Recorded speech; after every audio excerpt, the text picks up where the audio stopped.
Good evening, everyone. This is a regular meeting of the Zoning Board of Adjustment for Wednesday, June 18th.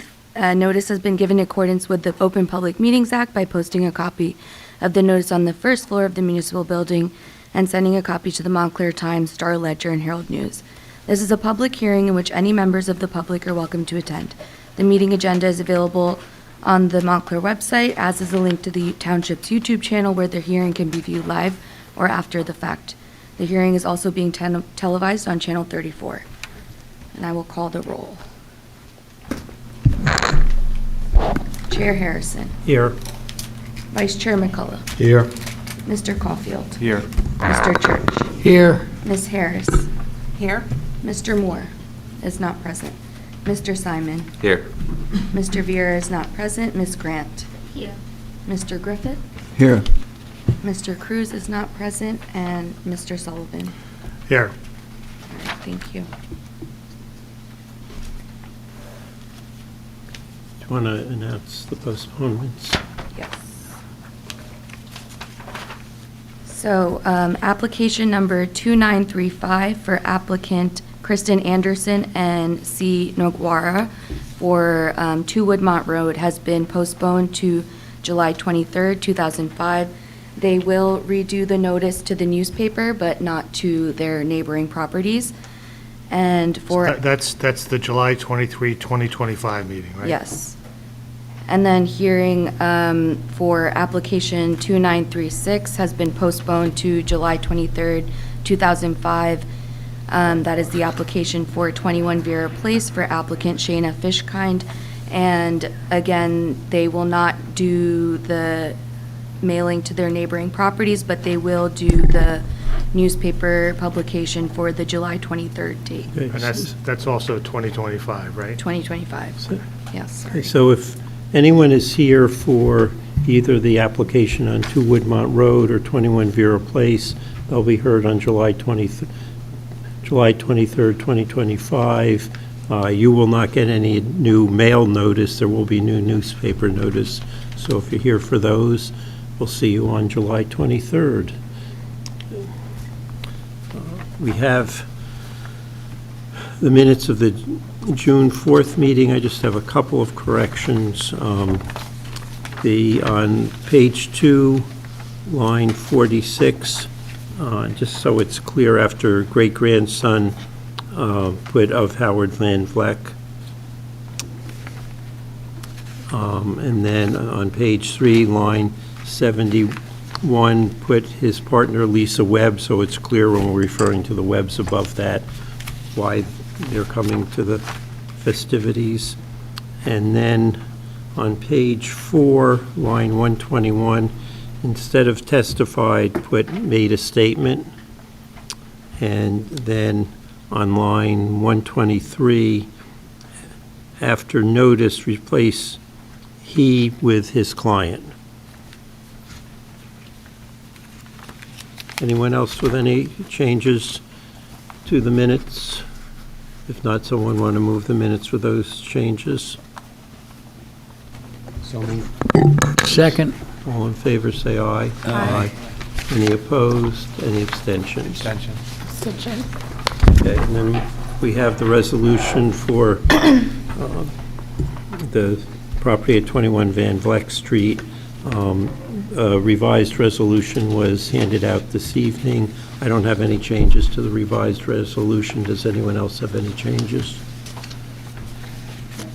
If not, someone want to move the resolution as proposed? I'll move the resolution as proposed. Is there a second? Second. All in favor, say aye. Aye. Any opposed? Any abstentions? Abstain. Abstain.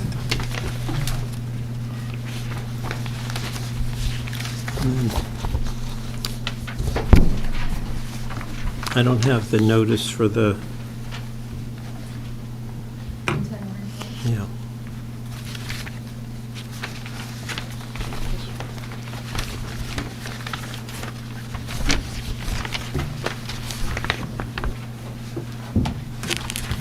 Never mind, I found it.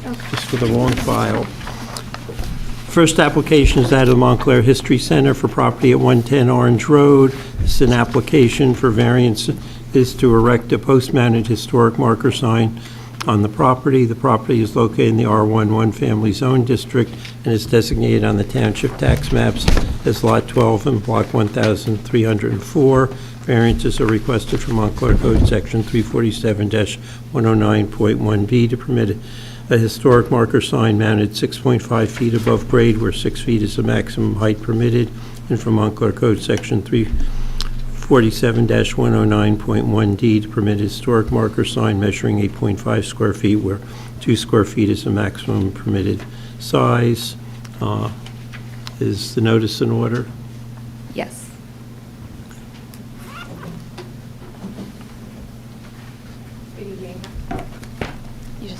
There you go. Good evening. How are you? Good. Our attorney is also present this evening. Do you want her to come on up? What? Yep. Okay. Hi, Nathalia Bernardo. Okay, and you're the attorney for the applicant? Yes. Okay. Everyone can sit down unless you like standing up. You can sit down. Wasn't sure.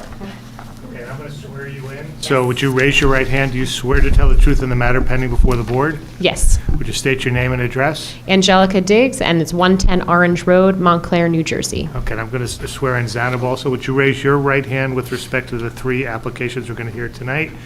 Do you swear to tell the truth in the matter is pending before the board? I do. Okay, just state your name and position with the township, please. Zainab Ghazmi, Assistant Planner. Okay. Thank you. So I'm the Executive Director, Angelica Diggs, at the Montclair History Center. So this evening, we are here presenting for a variance regarding the pull height and size of a signage in front of our Crane House and historic YWCA museum and property. I did have Zanab just repass out. There are 2 proposed locations for that historic sign. But is it okay I also go through the slides as well? So I'll just get up and maybe pop over it.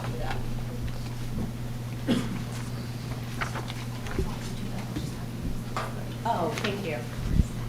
Thank you, okay. So just a little bit about us, and then I'll give more detail on the signage itself. For those who may not be as familiar, we are the Montclair History Center, so we're the stewards of 3 historic sites. The one we're here for regarding the signage tonight is the Crane House and Historic YWC Museum, serves as a museum, educational learning center. We also have the Clark House, which is our administrative offices, research library, and we also have the Nathaniel Crane House on our site, which is a visitor center, museum store, also has educational program space. Just a little bit about us. We service the Montclair and surrounding communities. We reach upwards of over 10,000 people each year between on-site, community programs, walking tour events, and also virtual programs. A substantial amount of what we do is actually field trips for youth on site. That includes all of Montclair's 3rd graders, as well as all of Newark's 2nd graders that come to us through contracts. So we're really proud of that and serving Montclair's community to share local and New Jersey history. Yeah. For a second, this PowerPoint presentation, this slideshow, we're going to just mark this as Exhibit A1 for the record. Thank you. Okay. Why we're here tonight is the Crane House and Historic YWCA was nominated to be on the newly formed New Jersey Black Heritage Trail. So that is through the New Jersey Historical State Commission. I also would just like to say 2 other sites in Montclair have been nominated. That includes St. Mark's United Methodist Church, as well as the Howe House, which we all know so well. So you'll also be hearing from them soon. The YWCA history is a really integral part of Montclair's community. The Y began in 1912, founded by 16 African-American women who saw a need because of discrimination and segregation in Montclair's community. They needed a much bigger space as it began to get traction in the community, and lo and behold, the historic Crane House was for sale in 1920 in its original location on Glenridge Avenue, and the YWCA operated out of this historic site from 1920 to 1965. So that's the historic significance that brings us here tonight to commemorate and honor these women who provided educational programs, clubs, and even dormitory space for women who were excluded or could not dorm at places such as Montclair State University. So it's a really important historical fabric of the community, and we're really excited and thrilled to be part of that new Black Heritage Trail. I won't read it, but it's in the handout you had. That is the state-approved text that will be on the marker honoring the women of the Y. We want to put this sign, of course, right in front of the museum itself to honor that historical heritage. What's also pretty cool about it is it gets a QR code, and any new site across the state, and Montclair included, that gets added, the QR code's just automatically updated so people can go and see other locations in town or other towns nearby. We have 2 proposed locations for the sign. The first is to the right of the staircase area in a general vicinity the contractor would feel appropriate with us. The second location was a proposed location from the Historic Preservation Commission, which we're very agreeable to, as long as putting the sign directly in front of that retaining wall and sidewalk poses no issues to any plumbing, you name it, or anything going on with the wall. So when we are ready to actually contract and put it in the ground, the suggested location by the commission will be first explored, and if it's not feasible in front of the retaining wall, we'll default back to going to the right of the staircase, is our plan. Thank you. Any questions from members of the board? Mr. McCullough? Yeah, thank you, Ms. Diggs. Just a couple of clarifications. Thank you for telling us about the script, because I wasn't sure. You also had the script for Louise Archer, Champion for Education, on the presentation. What was that for? Oh, I'm sorry. That is the example that was given to me by the contractor. So they weren't see. able, I apologize for that. They were not able to provide a markup sample with our actual text. So I just wanted you to at least have the exact visual of the color of the metal and text that is on the sign. Thank you. Apologies. So the metal will be It's like a white aluminum. white aluminum with black gold Correct. trim and black lettering. Correct. And there will be nothing on the back side of the sign. Just front facing. Correct. So in terms of the location of the signage, you've indicated that you're perfectly willing to have it posted in front of the bushes as the Historical Commission has suggested. Yes. And it's in front of the hedges there. Is there any concern about the hedges overgrowing that location? They'll have to be trimmed back. That's correct. And then maintained to not interfere if that is where the sign goes. And will that present any problem for you and your administration to? No, we can maintain the hedge so it does not interfere with the sign. And either location you think provides good visibility for pedestrians as well as vehicles passing by? We do. Orange Road has some nice traffic. Most people who enter our property are either entering by the driveway, which it probably was not in the photo. So when it's pictured to the right of the stairs, the driveway is also directly to the right side, so it would be visual from that point. And also the most common walking path is the stair that was pictured there as well. So whether the sign is to the left or right of the stairs, that's the highest traffic zone for all field trips, adults, chaperones, you name it, on site. Yeah. And then in terms of the signage itself, the shape, the script, the trim and all of that, will that be consistent with other similar markers that are part of this recognition by the state of New Jersey? Yes, so all markers that are part of the New Jersey Black Heritage Trail will have the exact same look and text and size, exactly. Right, and then finally, is there any way that you're intending to promote this once this signage has been? Oh, yes. We will definitely have a community event commemorating the signage once it's installed, almost like a reveal, ribbon cutting, invite the public out to the museum. I hope all of you will be there. I hope to invite other council representation as well, state and federal as well. Yeah. All right, thank you very Yeah, much. thank you. Mr. Church, do you have any questions? I have no questions. Ms. Harris?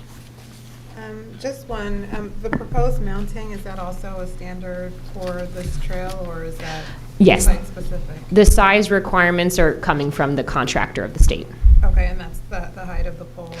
We have some flexibility to put more depth of the pole in the ground should we need or want to, if we find it's going to be too tall. So that could be an option. Yeah. Thank you. Mr. Simon? Is this the first marker in the Black Heritage Trail, or do they have other sites already in place? There were about, I believe it was 16 approved in 2024, but forgive me if I'm adjusting that number, and then a second round of markers were announced in 2025. The first marker at all throughout the whole state was just installed this past month. So we might be the second or third, depending on when that occurs for the state. And as you said, they're all the same shape and size. Yes, exactly. Ms. Grant, do you have any questions? No questions. Mr. Caulfield? Thanks for going through the process. I mean, sometimes people don't do that, but thank you for doing that.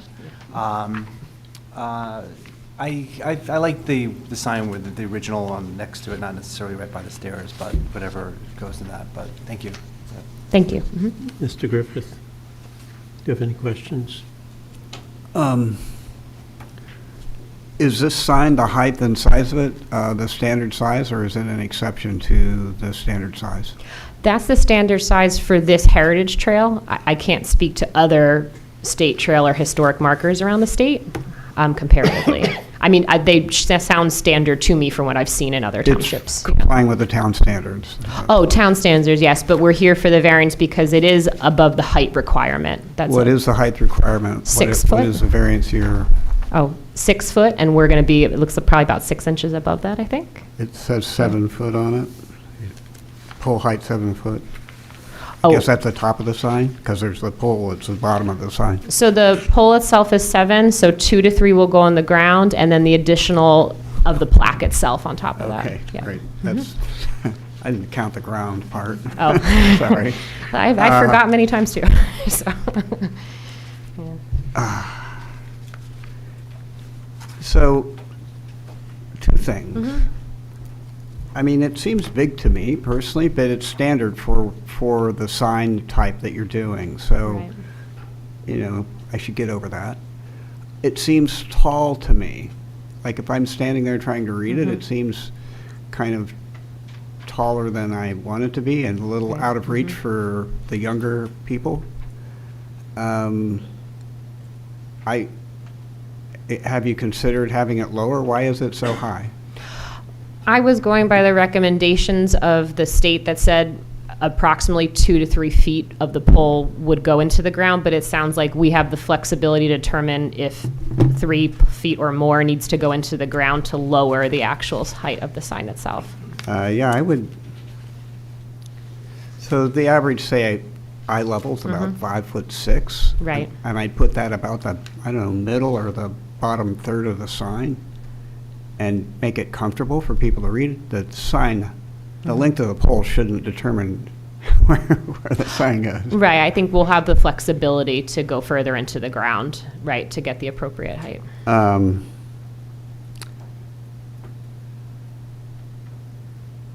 48.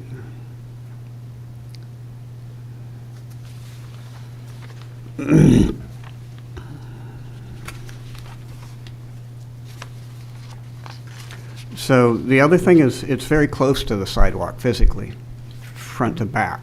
So if I wanted to walk down the sidewalk and stop and read the sign, I'd have to step back to the roadside of the sidewalk Right. to read it.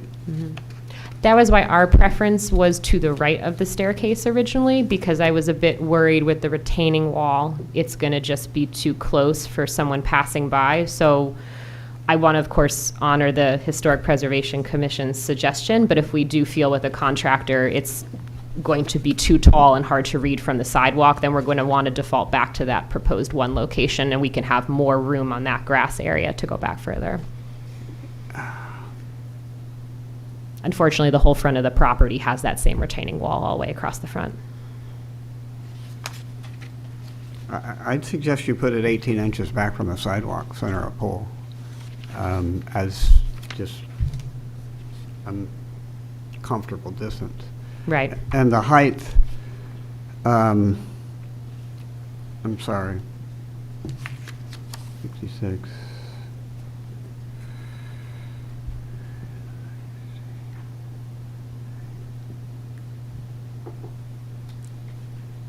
I mean, you'd have to lower, if the bottom of the sign was at 36 inches, no. I'm not going to do this off the top of my head, but I don't like the height. I think it's higher than it should be, and I've suggest you push it back 18 inches from the edge of the Okay. sidewalk, plus Yeah. or minus. I don't, it's not magic, 18, but. I agree with Because that suggestion. when I look at this, the sign looks like it's for the people driving by in their cars, because it's tall and it's pushed out towards you, and it's not pedestrian friendly. Right. And I think this location, you have a lot of people on your site, you have a lot of younger people on your site. I think it would serve you better if it was a little lower, and a little further back. I agree, yeah. Okay. Just, I'm not sure if this is actually drawn to the right scale, because the way it's drawn now, the center of the sign is approximately 5'3". So I think it might be shown out of scale on the rendering. Oh. I said that I think the sign is shown out of scale on the drawing, or on the photo, because with the measurements that they gave us, the center of the sign is at 5'3", but it doesn't, it looks taller in the photo.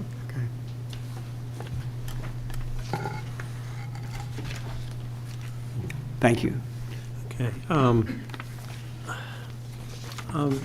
Let me do, before I go on to the size, I guess my concern,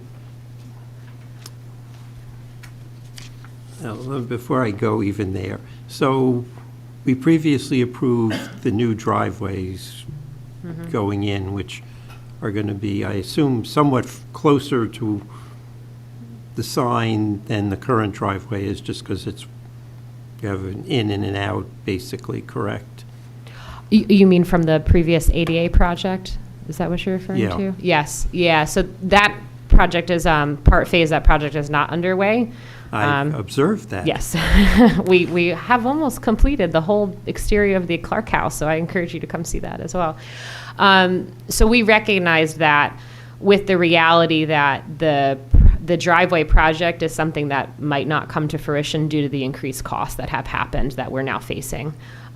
So we recognize we're going to put it to the right side, and should that project years from down the line come to fruition, we would then have to move it to the left. That's correct. Because one of the things, with what you were doing with the driveway, the sign where you're proposing it would be very visible to cars driving in. It would be, yeah. But the way it is now, the vegetation kind of screens it for the people driving into the site. My concern, and I have mixed feelings because I agree with Mr. Griffith in terms of moving it back further. On the other hand, I'm walking by and I know nothing. I look at the sign, I look at the Nathaniel Crane house right behind it, and I say, oh, that's what they're referring to, versus the right, and that I'll was call the main Crane house. exactly the Historic Preservation Commission's concern, and why they proposed perhaps then we go to the left of the stairs in front of the retaining wall, if that's possible. They had the same thought point. Yeah. My other, on the size, the height, what seems to be driving this 6 inches that exceeds the height ordinance is the circular New Jersey insignia that goes on the top versus the sign itself. Is that correct? I assume the same, and too. I assume Yeah, the state dictates. Yes, the measurements I have all come from the state, that's correct, yeah. I have yet to see one in person because the trail is so new, so that's part of the challenge. Yeah. The size of the sign itself that is what the state is requiring, correct? That's correct. So that is what we will be given. Like I said, we can go further into the ground. If there's a certain height limit, that's a preference, then we can do that. Do you have anything further you want to present that's... I don't. I just appreciate your time. Are there any members of the audience who either have questions, comments, testimony, anything you want to say about the application? Okay. Anything further before we discuss and vote on the application? No, thank you for listening. Okay, we'll start with Mr. McCulloch. Yeah, thank you. I'm supportive of the application. I do feel that the signage is probably better posted in front of the retaining wall. I'm concerned about the hedges, and I keep wondering, is there anything historically important about those hedges? There's not. Perhaps it could be, it could be replaced with some different type of landscaping that would really enhance the signage. Right. Because my fear is that in time, that the upkeep of the hedge may not be sufficient, and therefore would detract from the historical importance of the sign and the overall visual imagery that I think you're trying to accomplish. So I'm in favor of the application, but I would propose that the location that the Historical Commission has suggested is the better. Now, with that said, if the intent, for example, because you do have school children that visit the site, if you envision that there would be a class of students, that would be brought to read the signage, then the location really becomes critical. Then, because then you have children that are standing very, very close to the street.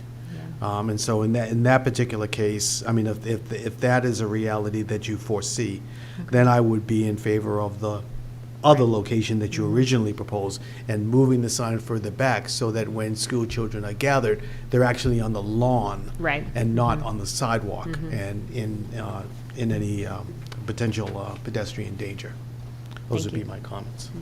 Mr. Church? Yeah, I'm also in favor of it. I think it's a good thing that we're recognizing these events that take place in Montclair. I'm also would be in favor of moving it back only because of the visual. Right. It would be easier to see it. You wouldn't be standing there looking up on a small sidewalk. Yes. You'd be able to step in a bit and see it, and like Mr. McCullough says, the children who would come would be directed towards it. They'd have access to it from the lawns rather than, the only thing I would wonder about is that if your driveway project takes off, that's to the right of where the sign is now. You would have to move the sign. Or we're going to look at the plans that were proposed, and if we can just put it before that driveway line so that it wouldn't disrupt, then that also could be a goal, dependent on, the tree and the stairs and everything there. Okay. Yeah. So that would be one objection I'd have to leaving it where it is and not moving it over. The other idea that the sign may depict the red house in the back as a historical site, right, rather than the crane house. Yeah. So to move it over gives a direct visual. Right. But to move it back 18 there, you'd have to remove that hedge. I'm also just, the retaining wall is so close also to the grass edge of the sidewalk, so it is limiting in that area. Yeah. I would be in favor of the leaving it then. I'd be in favor of moving it over so that it depicts the crane house directly, and moving it back so that it could be visually easier to read. I don't know how you would do that, but I'm certain there's a way to do it. Contractor might know. Contractor would know. Yeah. So other than that, I'm in favor of the application. Ms. Harris? I'm in favor of the application as well. However, I think if you have some flexibility in terms of the height of the pole, that if you can lower it 6 inches so that you don't need that variance, that would be good. But generally, I don't think I have an opinion in terms of the location of the sign, but I do think if there's room to lower it, you should do that. Thank you. Sure. Mr. Simon? Just one more question. Is that a light pole that's like right by the sewer grate? 'Cause, if not, is there going to be any light shining down on that sign? There is not a light pole that's going to be on the sign. Is that what you're indicating? No, in the picture, there's a pole, and I think it's a light pole. Thank you, A street Dan. light.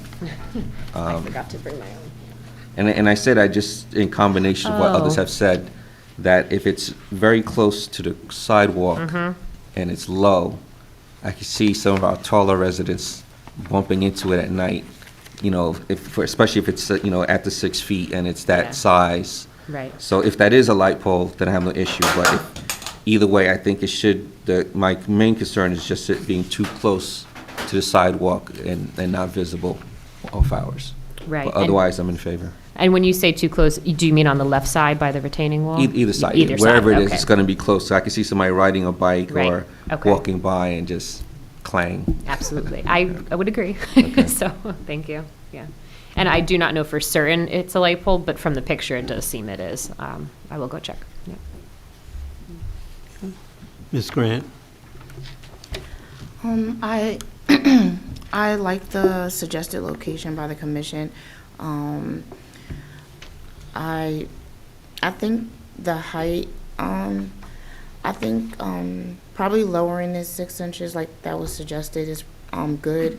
But I do think the height, because it's, you know, we see these markers all over, and I think part of it is when you're driving to flag that this is, you know, and then people say, oh, and then they like kind of want to come back. If it's not prominent enough, then you may miss it. So I think that's probably why the state has like the height. But I like the location by the retaining wall. I think it's aesthetically, it's nice by the hedges. Thank you. That's all. You're welcome. Mr. Caulfield? I'm in favor. Mr. Griffith?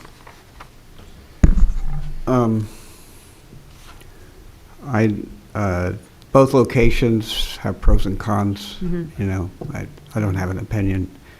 I would suggest that you lower the sign 6 inches to make it more accessible to the smaller people that come to your site. You have quite a few, and I think it's very important for them to feel included and be able to access the sign pretty well. Right. I think it'd be more comfortable, at least for me, to read. And I would suggest moving it 18 inches back from the edge of the sidewalk and whatever location you put. Great. Thank you. Thank you.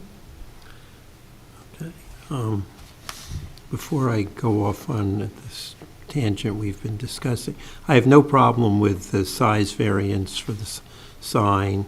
The height, you know, in terms of how we traditionally look at things, they're saying they can conform to the 6 feet, and that makes it harder to justify it, although the deviation is largely a function of the state logo that's going on top versus the bulk of the sign being above that.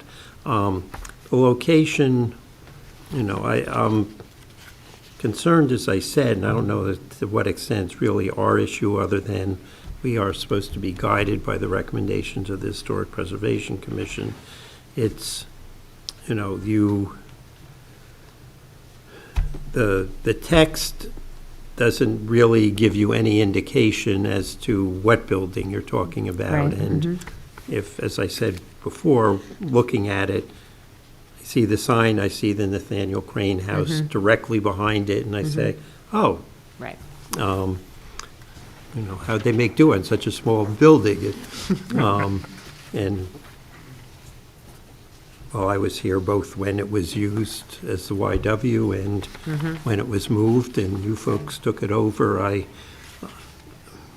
Over time, fewer people are going to understand what a fancy house the main Mr. Crane built in Right. the 1700s. But I also think, you know, having it set further back is desirable.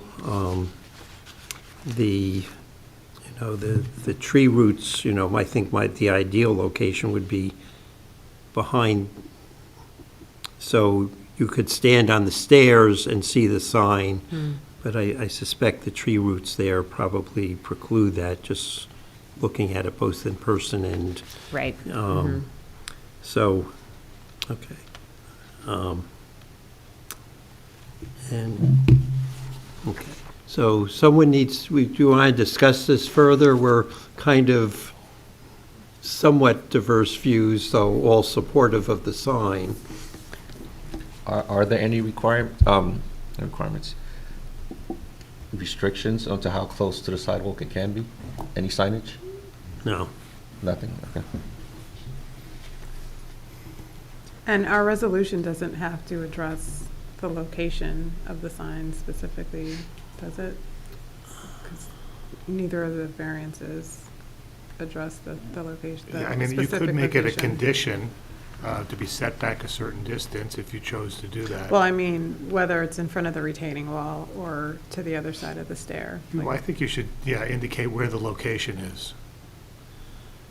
Okay, because I think some of us don't have an opinion on that, so I don't know that we want to prescribe I that. mean, of the two locations that they have? or- Yeah, I think the applicants indicated that their preference is to follow the HPC recommendation, and, Okay.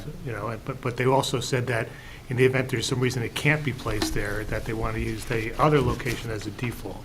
That's what they indicated. Yes. Any other discussion? If not, someone needs to make a motion. Okay. I say motion, Okay, go. Jerry, go. say motion to approve both variances with the condition that it not to exceed the 6.5 maximum. Okay, is there a second? So, hold on a second. So the original proposed height is 6 feet 5 inches. The ordinance allows a maximum of 6 feet. Do you want to reduce it 6 inches to comply with the ordinance, or do you want to keep it as proposed at 6 feet 5? I'll keep it as proposed, but the condition is that they do not exceed that 6.6 rather, 6.5. Yeah, Yeah. so Okay. reduce it by 6 inches to. No, that's not what he's saying. That's not what No, you no. said. Okay. I'm saying give them the variance. I think, Yeah. correct me if I'm, that the height not exceed 6 feet 6 inches. Correct. And we'd be approving the variance for the size of the sign. Okay, is there a second to that? Second. Question? So just for clarification, are you saying that the location of the signage close to the sidewalk is acceptable, or do you feel as though it should be pushed further back? Is that I mean, we don't have any dimensions on where it's being proposed of now, and can't say how far that wall is from the sidewalk. So I don't want to say something now without that information. But I want to give them, from the height side, just give them the flexibility. If they say they can go deeper and meet the requirements without the variance, great. But if they find a need that they do need to go, keep the pole out longer, then we give them that 6 inches of flexibility, since they haven't confirmed what the conditions of the ground is.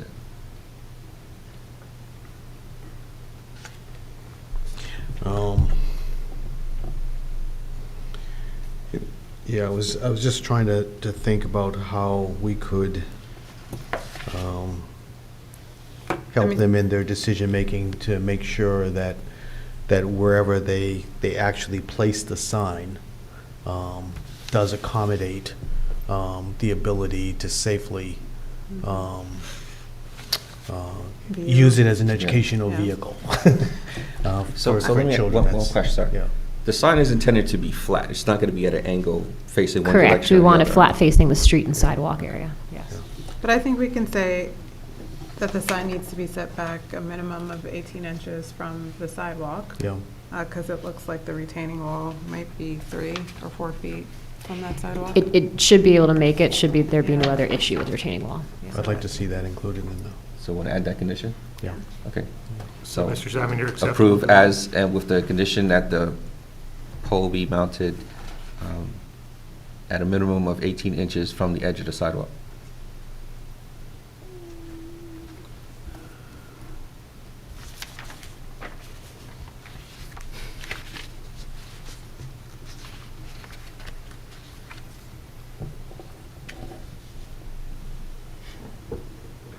Debating whether I want to control my brain.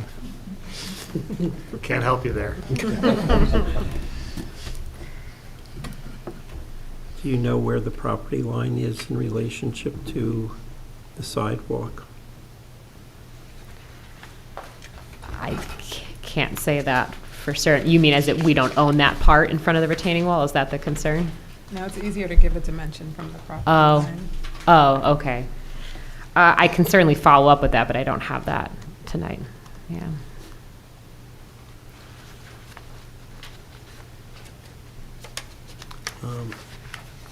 Okay, so we have a motion to approve both variances with the understanding that the height not exceed 6 feet 6 inches, and that the sign be located at least 18 inches from the sidewalk, since we know that, under the assumption that that will be on their property.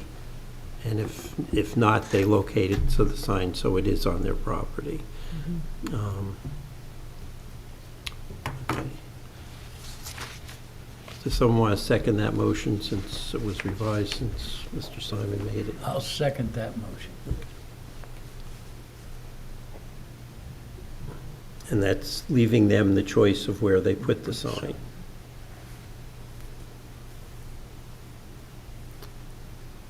$18 from the sidewalk, is that correct? Which would And probably if be that the is middle on, of the sidewalk itself, but, you know, because the sidewalk's probably 24 inches from the curb, I imagine. Well, you mean between the sidewalk and the retaining wall, yes, on the grass? Yeah. Or did I not So, understand? Yeah. 18 inches from, it's got to be more than 18 inches from the curb. It's got to Not the curb. It's the edge of the sidewalk. edge of the sidewalk, okay. the western edge of the sidewalk, and unless that 18 inches is not on your property, in which case you would move it back sufficiently to be Right. on your property. Want to call the roll? We're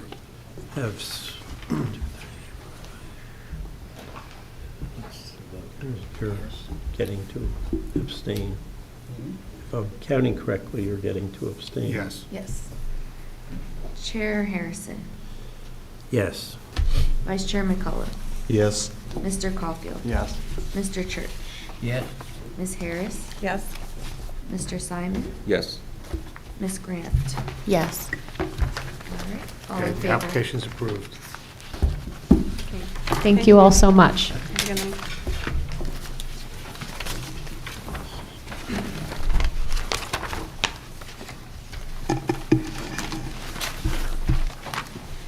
The next application is that of Karl and Anupa Charles-Pierre for property at 16 Mount Vernon Road. This is an application for variances required to construct a partial second-story addition above the existing one-story den on the western side of the subject property, as well as to construct a portico above the existing front landing. The property is located in the R11 family zone and is designated on the township tax maps as Lot 33 and Block 4601. Variances are requested from Montclair Code Section 347-45B1 to permit a front yard setback of 26 feet for the portico above the front landing where a minimum front yard setback of 28 feet is required, and from Montclair Code Section 347-45C1 to permit a side yard setback of 5.2 feet from the western property line where a minimum side yard setback of 6 feet is required.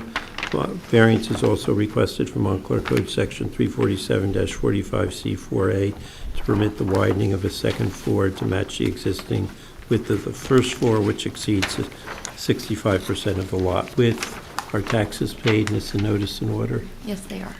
Okay, would you both raise your right hands? Do you swear to tell the truth in the matter pending before the board? State your names and addresses, please.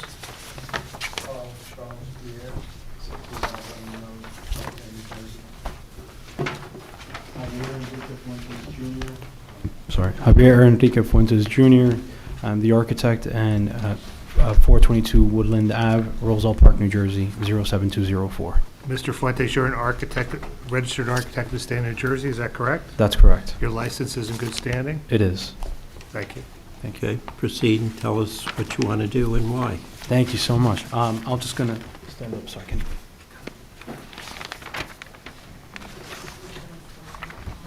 Hello? Okay, there you go. Perfect. So thank you so much. So as you know, this is 16 Mount Vernon, and this is a single-family residence in an R1 zone. The current 3 variances that we're looking for is for the front yard, the side yard, and the building max width percentage. in this current space, so the first thing I want to start with is the front, which currently on the lot, you can see here in this image right here, we have a setback of the house already at 30 feet, where the minimum requirement is 25. The average, however, puts us at 28. So what we're looking for the front is to put an addition for a front portico, which actually is just going to be directly on top of a raised stoop, so we're not going to make it any bigger than that. There are other houses in the area that are very similar, where they have a front portico, a front porch, and so we're looking to do that for this space, and so it's not looking to be any bigger than that. But one of the pieces to this is that our lot depth does not meet the minimum requirement, so we're already in a non-conforming situation with the lot depth being 121.5, where the minimum is 150. So we can see, you know, kind of the front elevation over here of that front portico, right? The other piece to this, of course, is also the addition that's happening up above on the second floor, which is situated directly above the den. You can see this perspective. There's two images. The one on the bottom is the current existing picture of the house, and then the one on the top directly above that is the addition that's happening above that. So we have an existing nonconformity for both the side yard and the building width, that the current side yard setback is at 5.2, where the minimum requirement is 6, and the building width is at 74.3, where the the maximum requirement is 65. Both of these are existing non-conforming. The structure that we're putting on here is not going to exacerbate that condition. We don't want to make that any more than what it already is. We're trying to, from a building perspective, go from a very practical approach in how we're structuring it, but from a zoning perspective, we're not looking to make it worse, right? And so you can see from the plan, that perspective, what basically we're looking for is this current master bedroom. It doesn't have a very adequate sized closet. It has two small closets that actually sit on the top left of the bathroom, but we're now gonna sort of reinvigorate and create that space for the bathroom, and the master walk-in closet will now be situated in the new addition over the den. You know, we hope that given, you know, the existing nonconformities of the site of the building, we hope that we could seek the approval of the board for this project, and I would like to open this to the board for any comments or questions. Any questions? Yes, thank you, Mr. Fuentes. Just a couple of questions, I think. First of all, in terms of the portico, are you basically, I mean, is this basically about aesthetics, or just sort of what's the rationale behind this change? Yeah, part of it is the aesthetic, but the also is also the functionality of it, because currently when you, I actually went there, I think it was one of the days it was raining, trying to open the door there, you know, you just like anybody else, right? You're getting hit with the rain and all. So from a functional standpoint is also a piece of this. Yeah. Mr. Charles-Pierre, I would assume that this front entrance is the main entrance to the house? That is correct. And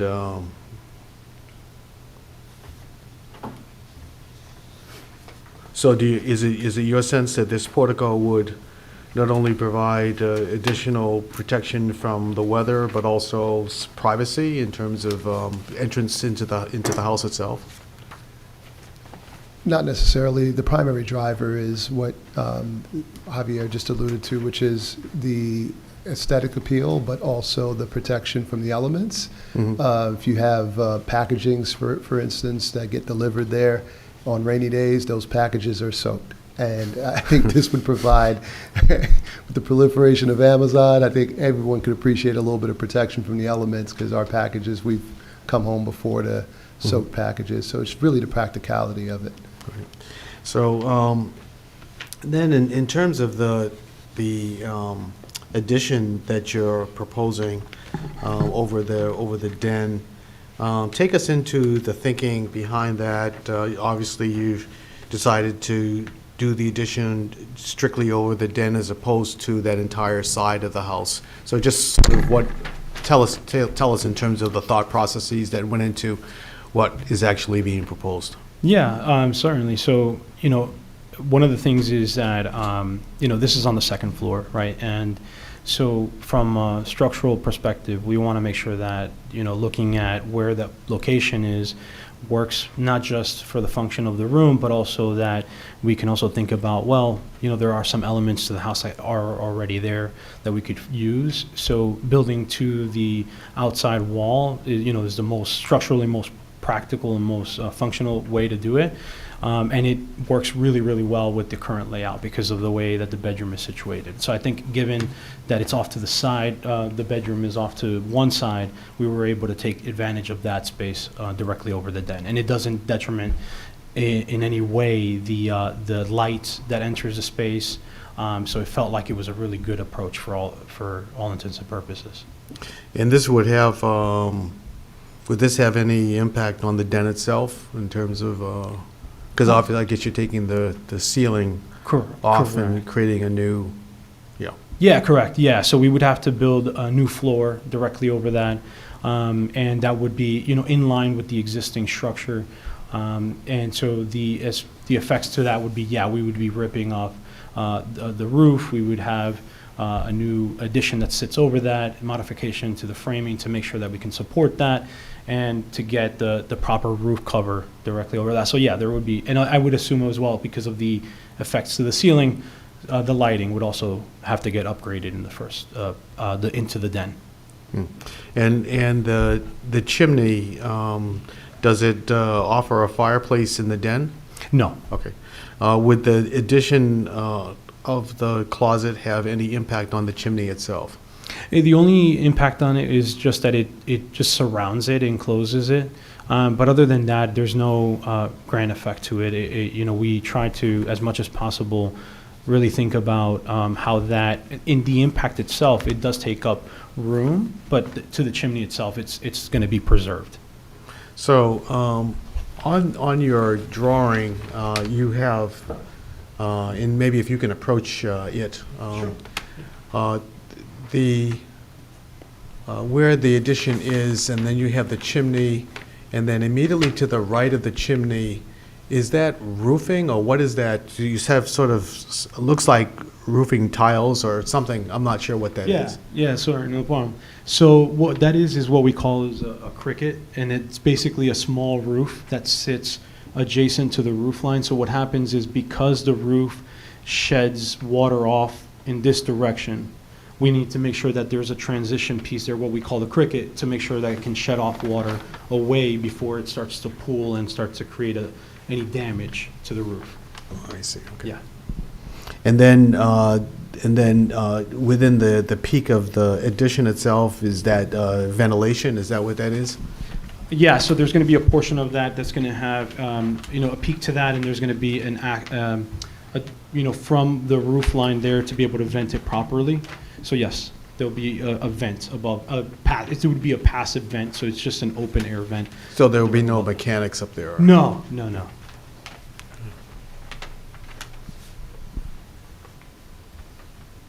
And so the closet itself, will it have a pitched ceiling, or it just have a flat ceiling? It will have a partially pitched ceiling, because we're going to have, from a structural point, we're going to have collar ties to properly have that supported.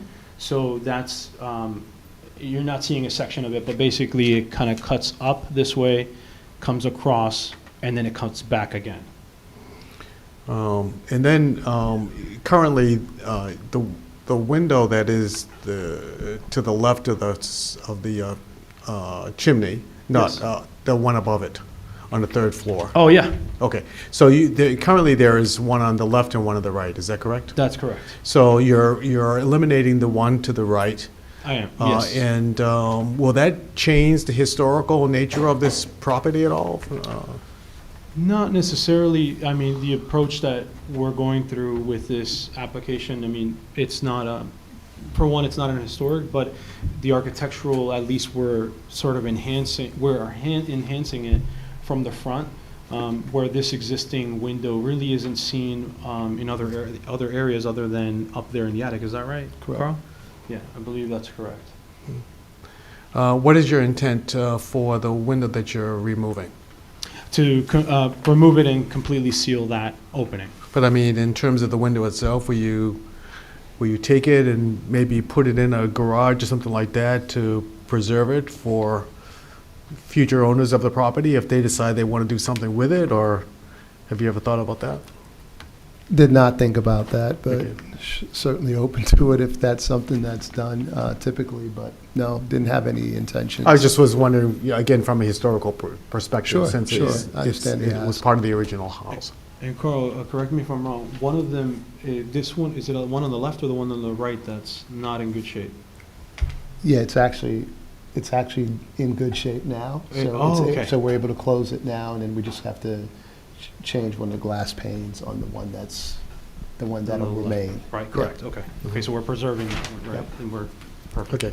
And then just the last question I have is with the addition on the third floor with the den, looking at it from the streetscape, will that give the house a greater sense of mass in comparison to the neighborhood, or will it really, from your perspective, be in line with the neighborhood itself? I would say, well, and I just want to make sure, because you said third floor, but I know you meant second floor, right? Second floor, I'm Yeah, sorry, sorry, yes, yeah. thank you. So, yeah, no problem. So, yeah, no, I think, this is not an uncommon addition that we see in the neighborhood. I think, it's a very simple application that we're looking for here.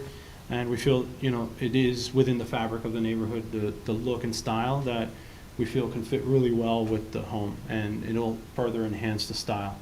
And you're maintaining the siding and the tiling of the roof tiling, everything will be consistent. Right, So correct. that this will appear as though it's part of the original house. Correct. Thank you. Mr. Church, do you have any questions? I had the same concern about the chimney when I looked at the property. There's going to be no adjustment for the chimney. The chimney's going to stay exactly where it is. Correct. Okay, and when you put your addition on, it's going to be in the back of the addition? I mean, how's it going to function? Is it going to show into the addition at all? Into the addition, so from the interior, yes, like it will be a, sort of a nice aesthetic. Exposed? Yeah, Okay. exposed brick, and a really nice interior finish for the closet system. But there'll be no fireplace or anything on that addition? No. The only fireplace is on the first floor facing the living room. Okay. Yeah. That was my only really concern when I looked at the property, because I couldn't figure out how you were going to do it. And the portico, I believe, yeah, I agree with you. The portico is necessary because those flat front things are difficult in the weather. My house has that, and it's very difficult to get in and get out. I have 2 dogs, and getting them in the rain is Yeah, I really- know. You're soaked. Okay, so that's the only question I had. It's just I was kind of wondering about that chimney, whether it was going to be moved or what was going to happen. Sure, yeah. That's all I have. Ms. Thank you. Harris? A question about the width of the addition. The den is actually wider than the addition, is that right? It is, yes. And the only reason we pulled it back that way is because of the existing window. Okay. Although we don't feel that really affects us greatly as far as the design goes, because the way we're structuring it is going to be sitting on top of that outside wall, so it works out perfectly. Okay, and then in that same elevation, the left side elevation, to the left of that set of windows, there's a vertical element. Is that just trim? Is that? Just see here. Are you referring to?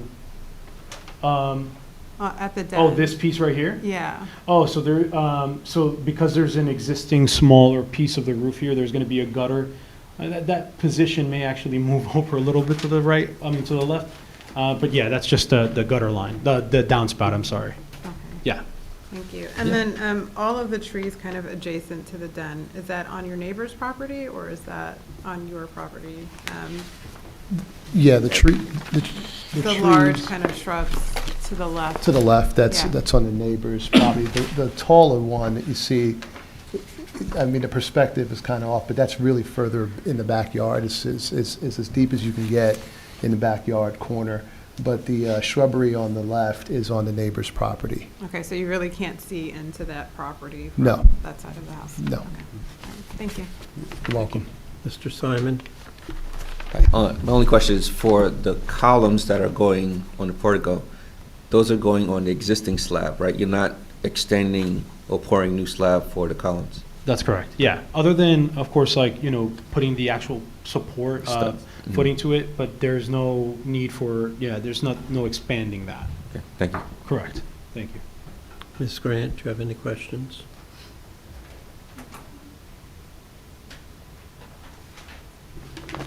No, not right now. Mr. Caulfield? On your zoning information table, you highlighted the maximum building width, and then in the planner's report, it came out that section, whatever it is, A is for, it says building additions which widen the existing principal structure. I don't know if we're widening the existing principal structure on this building, do you? No. Yeah, no. I mean, I think maybe the way with what's how it's written, I think it's really referring into that second portion, but in terms of, from a zoning perspective, we're not expanding that. I don't know if that's that correct. applies to this case, and Right. like, I don't know if that's a thing that we need to think about in this. Yeah, I mean, it's an existing nonconformity, and, you know, and I know that sometimes when we're trying to work around that, you know, it is something that it's important for the board to consider, so that's what we. Okay. Yeah. Thank you. Thank you. Mr. Griffith?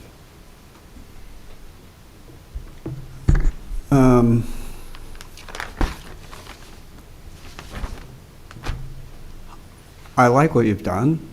Thank you. I think it's very appropriate, very fitting, fits in the neighborhood, but I am baffled by one thing. Sure. On your elevation 3, on the right-hand side there, there's a chimney, and it comes down and it meets the roof. And to the right of that, it appears as if you've infilled with brick, where I would think you would be putting the same clapboard that's everywhere else. I'm sorry, maybe I'm misunderstanding. So we're not talking about this portion right here at the top? Are we talking about that, or are we talking about, because this itself is resembling the rest of the architecture? I can't see your mouse, so. Oh, I'm sorry. So here, let me just. I'm sorry. I'm not sure if I'm understanding. Are you referring to this piece there? That right there, Okay. yes, exactly. Yeah. So this was the question about Mr. John. Sorry, Mr. Yeah, we had. So this is what we call a cricket. It's basically a roof piece that sits between this gable roof and the chimney, because what happens is that naturally the water sheds. Right. So it's not brick, it's No. shingles. No, it's shingles. Yeah, Thank that's you. correct. Yeah. Okay. Thank you. Thank you. I heard the cricket conversation, but I didn't connect the That's dots. okay. I'm sorry. No, thank you for the question. I appreciate No, it. thanks very much. You're welcome. Thank you. I think it's just very nice. have a couple of questions. When you answered about the existing window on the second floor, but isn't that where the door to the walk-in closet will be located, or roughly that? So there is, so you can see this one window here on this perspective, the existing. So so this would become the door of that space. And that's where we're proposing the entrance into the closet. But the one window here on this side is being preserved, and then also the existing window at the front, which is also part of the master, is being preserved as well. Yeah. And then, just so the records, the existing shrubbery on your neighbor's property, that pretty much, as you indicated, blocks the view from your property into his or hers, your neighbor's property, is that correct? That is correct.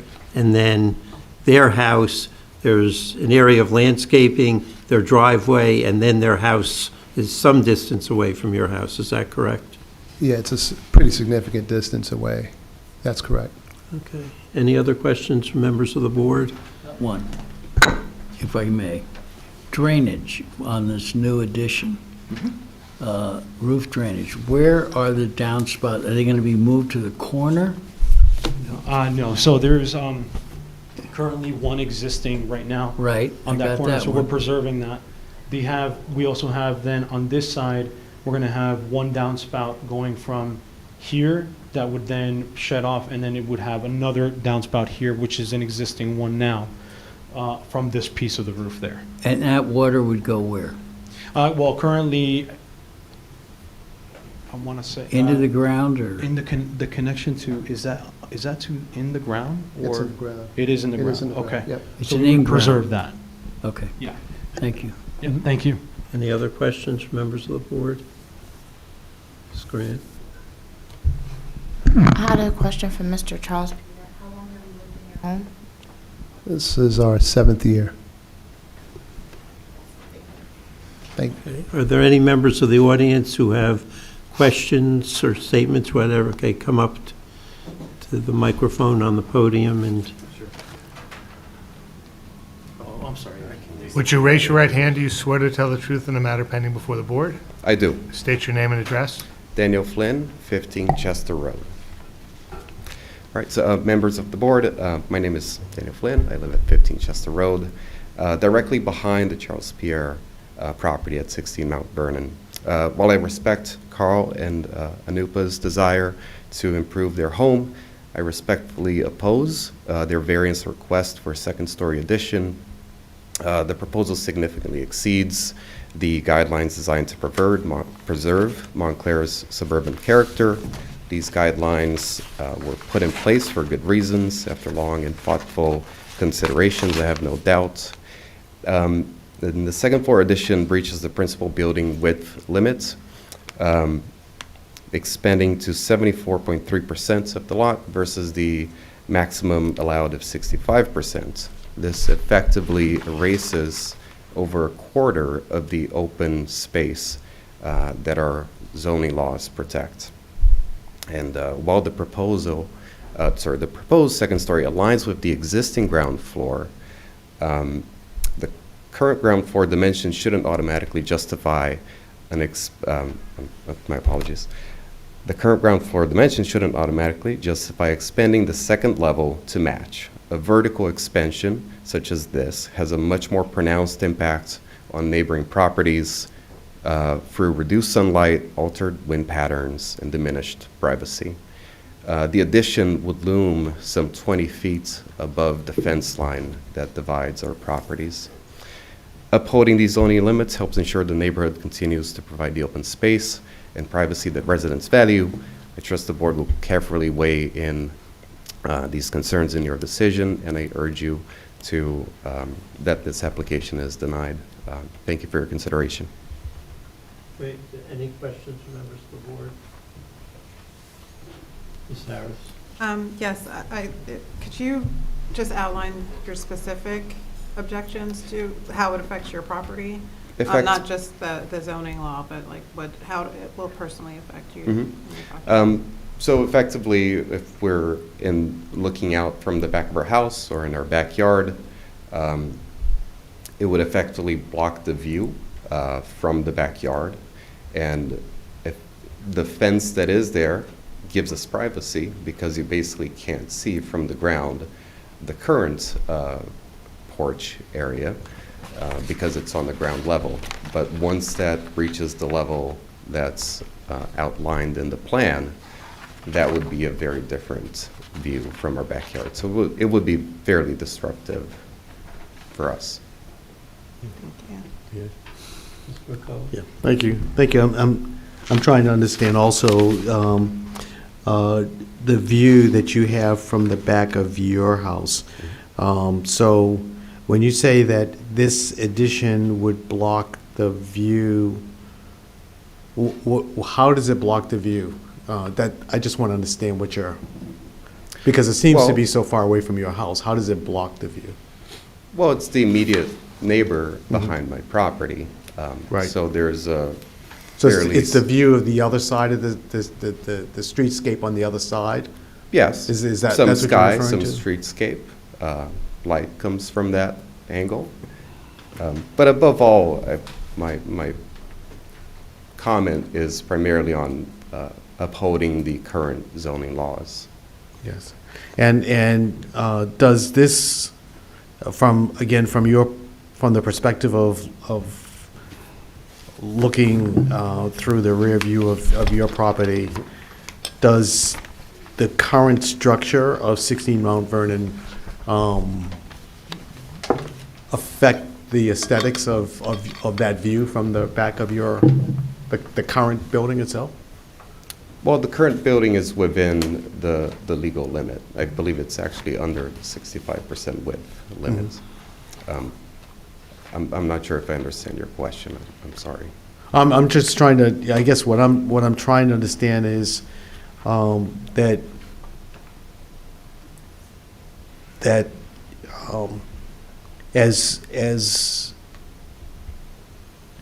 as the occupant of your property, as you're sort of looking out, you obviously have a high level of appreciation for the view and for the Sure. light and so forth and so on. So, I mean, the current structure that is in place does not have any negative impact on you at this point. No. So your concern is that this addition could potentially have a negative impact. Correct. Right, okay. And that's potential. That's your sense, but ultimately you don't know, right? I think I can have a fairly good idea from the plans that it would impact maybe even the property value and the view from my backyard. I see, okay. All right, thank you. Other questions from members of the board? Mr. Simon? You mentioned privacy, but for the intended use as a closet, are you still concerned about the privacy aspect? I mentioned privacy more in broader terms. I think it's one more window, especially on the second floor of the building, where you can see out. There's not The a way- window facing the back. I do, yes. No, I'm just I saying. have noticed that. The addition doesn't have a window facing your property. It does not. Okay. No. My comment on privacy is more broadly Okay, Jefferson. about more windows facing the street. And also, because the new proposed construction is not going to the full length of the house. I think there was some consideration about mass and bulk in this project, because they could have proposed to just expand the entire side, and that wouldn't have changed the variance requirements. So I don't think it's a situation of imposing on any of the neighbors. But, okay, that was my question. Any other questions, members of the board? Okay, thank you. Daniel Flynn. Okay, you're- Okay, thank you very much. Any other members of the audience who have questions or comments or testimony concerning the application? Anything either of you wish to add before we discuss and vote on the application? No, I think the board, I thank the board for giving us the opportunity to present. I think, again, going through, the search through the zoning, we feel that this is, fitting to the zone, and we also feel that it's an improvement, but it's not a massive improvement in terms of, trying to make it any bigger than its current footprint. But that's everything I have. Thank you. Start discussion with Mr. Church. I have some sympathy with the idea that the property in the back will lose some light with this coming up in front of him. But overall, the application seems to fit pretty well with what's in the neighborhood. The distance between his property and his neighbor's property is enough so that the house isn't going to be overbearing. The addition of the portico, I believe, is a good idea. And I could find, the only problem I did have was with the chimney, and I assume that's been answered. I have no other major problems with this application. I think that the owner is trying to use his property to the maximum. As these houses and lifestyles change, things need to be bigger, it seems. So I'd be in favor of this application. I don't believe that there's much detriment to any neighbors or anybody in front or back. So I'd be in favor of the app. Ms. Harris? I am in favor of granting all three variances. Just want to address your point about, we need to adhere to zoning laws. The whole purpose of the the variance process is to look at properties on an individual basis, and not all properties conform to our zoning laws, so we have to consider that as well. I think Mr. Charles-Pierre has shown a lot of restraint, actually, in terms of the size of the addition in comparison to a lot of the additions that I see around town, so I appreciate that. And I think that both side yard variances could be granted. They are just staying within the non-conforming sizes, so I'm in favor of this application. Mr. Simon? I'm also in favor of the application.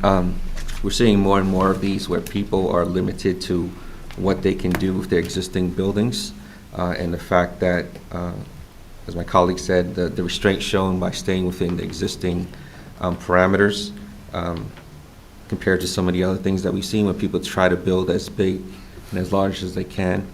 I am sensitive to the concerns of the neighbor, but I think this is a very modest modification, and I don't want to minimize your impact, but I don't think it's enough to stop the application, so I'm in favor. Ms. Grant? I'm in favor of the application and the three variances. The portico is on the existing footprint. You're not expanding, so that's good. I think the chimney, blocking the chimney with the addition, I don't like that. But when I looked, mirroring the slope of the den wasn't really possible given the size of the extension and wasn't a viable option. So it's like you did the best that you could with, what you were trying to do. The owner is adding to, you're adding to the property based on an understandable need, expanding your personal space in the home that you've been in for a while. So as I mentioned loss of the view of the chimney, that is a loss of the full view of the chimney, and that's everything, but I'm in favor. I'm in favor. This application has come before us many times on the same footprint. What year is your house built? 1929. Oh, yeah, that ordinance, the maximum building was 1985. The one that we have today is 2005. So this is, this is understandable. I'm in favor. Mr. Griffith? I'm in favor. I have no other comments. I think it's a nice job. Thank you. Mr. McCulloch? Yes, I'm also in favor of the application. I do want to say that, this zoning board has historically, at least during the time that I've been on it, been very sensitized to concerns expressed by neighbors. So we listen to that, we listen for it, and so we really appreciate your coming and expressing that point of view. My sense is that while on paper the addition looks larger than it actually is, it is a very modest addition to this piece of property, and I think as one of my colleagues has already noted, so many of the proposals that come before us are significantly larger in scale and raise a lot of questions in terms of where we're going in this community in terms of expansion of properties. But this seems to be very, very modest, and I don't see any reason to object to this. I think it's a good proposal. Very, very well thought out. And it doesn't shine any lights in the back of the house, and it doesn't have a window facing the neighbors. No. Those are very positive developments. I'm also in favor of granting all three variances. I think, one, I want to thank the neighbor for coming. We frequently have applications where there are no neighbors, and I never understand it because it's going to have some impact. The neighbor to the rear of my house, it's not fully aligned, but put a fully conforming addition on. And yes, my view beyond that was cut in half, but, that's, but the addition was otherwise unobjectionable, and I could still see them building a major expansion of the house 2 blocks over behind that. But to go back to this, I think their design, unknowingly but thoughtfully considered, by not having windows in the rear, not impacting neighbor to the rear. The neighbor to the west side, as was discussed, this is not really going to impact them because of the vegetation and the distance of this house. This is as several of my colleagues have said, this is a very modest addition. It's keeping, not encroaching any further than the existing in terms of the side yard.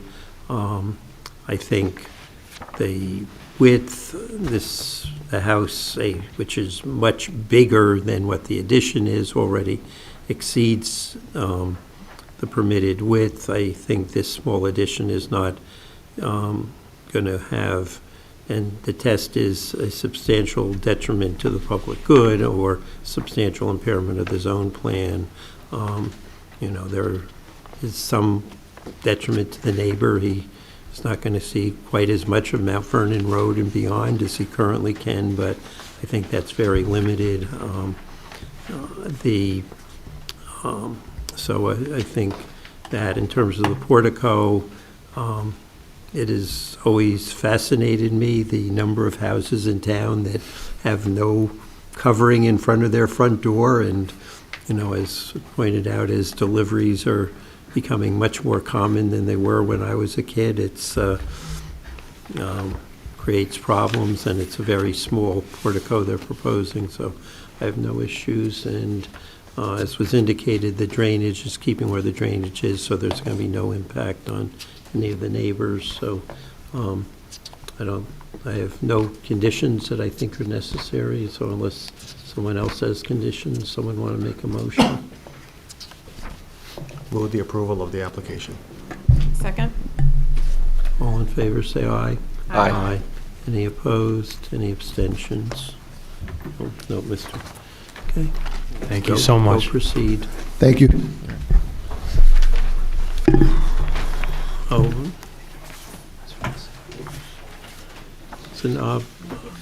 Sanab, if you could just make a note for our report that the wording of the 65%, the B portion is less, I think it's clear what it's trying to say. I don't think it says it as clearly as it should.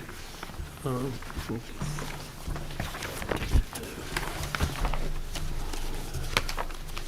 to clarify that language in the report, what was the comment?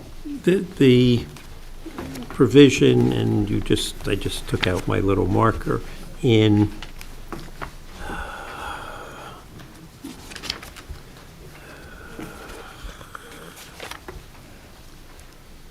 what's the section?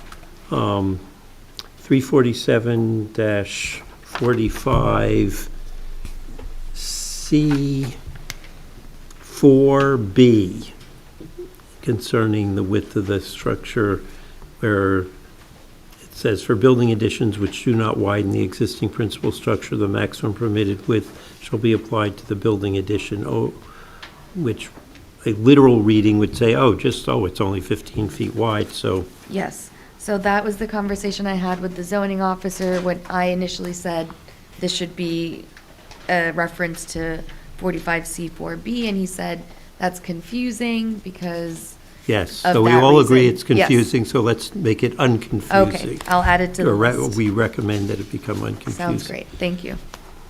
Okay, the next application is that of Keisha Owens for property at 292 Orange Road. It's an application to construct an accessory dwelling unit with a new accessory building proposed in the rear yard, alter and expand the footprint and height of an existing detached three-car garage in the rear yard, and add a deck to the left side of the dwelling. The property is located in the R1 one-family zone district and contains a lawfully existing non-conforming two-family dwelling and presently consists of 2 lots designated on the township tax maps as Lot 27 and Lot 26 and Lot 27 in Block 2004. The 2 adjacent lots are under common ownership and are proposed to be merged.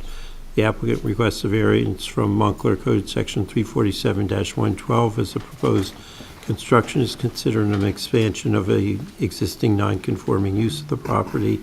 Proposed enlargement of the existing detached three-car garage requires bulk variances from Montclair Code Section 347-46A2A to permit a side yard setback of less than 6 feet, and Montclair Code Section 347-46A3 to permit a setback of less than 6 feet from the rear property line, from Montclair Code Section 347-22F to maintain the existing non-conforming accessory building width of 36 feet where a maximum of 24 feet is permitted.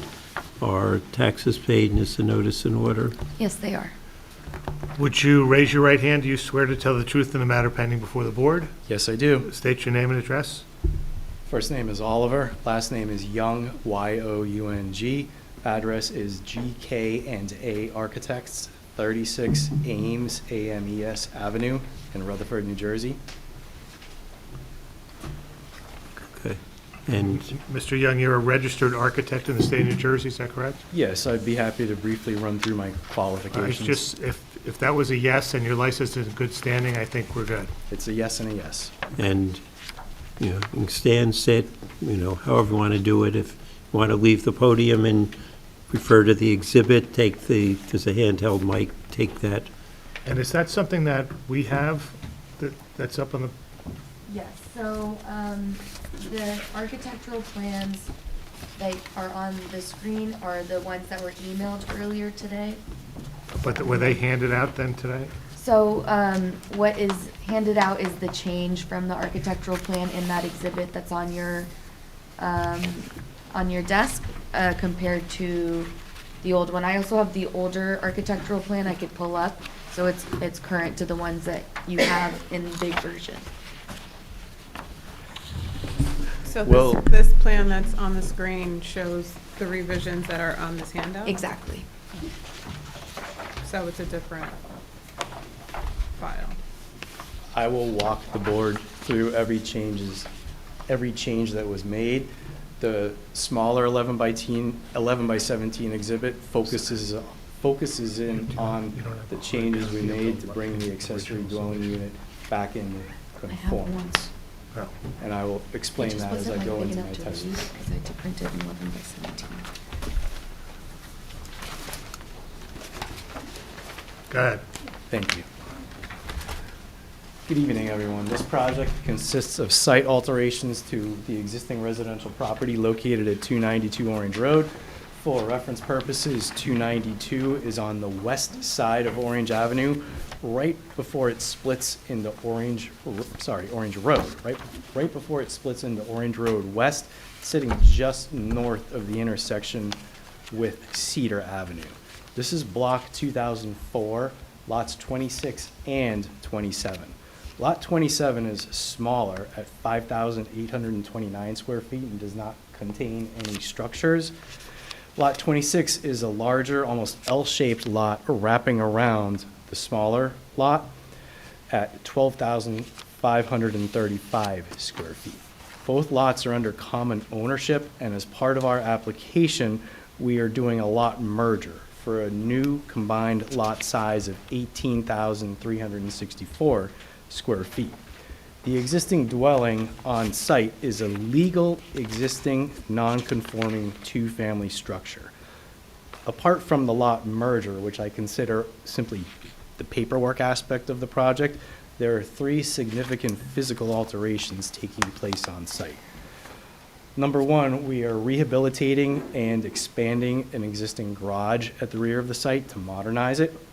Number 2, we are adding a deck onto the south side of the residence.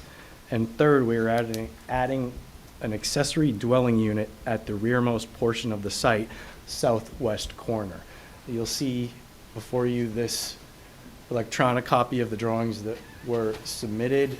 The upper left-hand corner is the 2 lots, the existing site conditions, and I'll just approach the screen just to point out the smaller lot and the larger lot and the demarcation. Just grab the mic. Yes.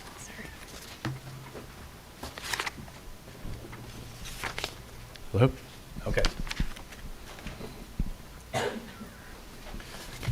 This is a copy of the existing survey. The existing smaller lot is shown on the left where my finger is pointing, and the larger lot with the existing legal non-conforming two-family and the existing garage structure on that lot. And you'll see we've added the accessory dwelling unit. It's a little bit blurry at the rear of the property, somewhat adjacent to the existing garage.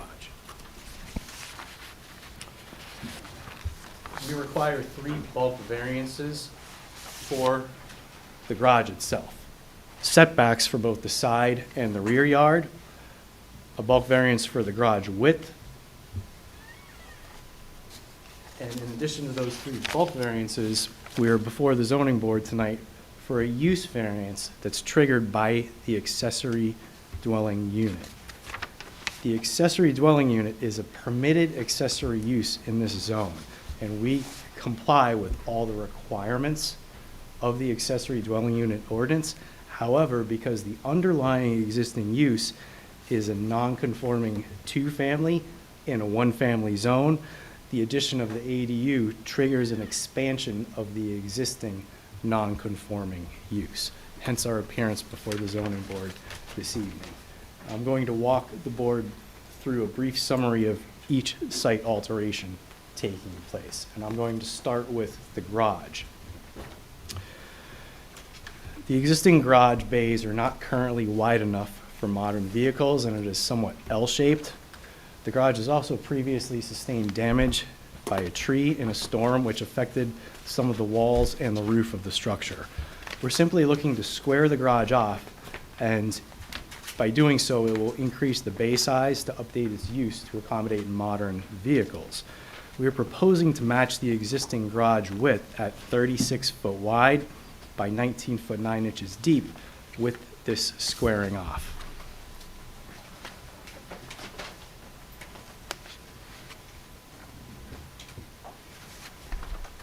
I'm just pulling up sheet A1 in our set, which shows the existing garage plan and dimensions.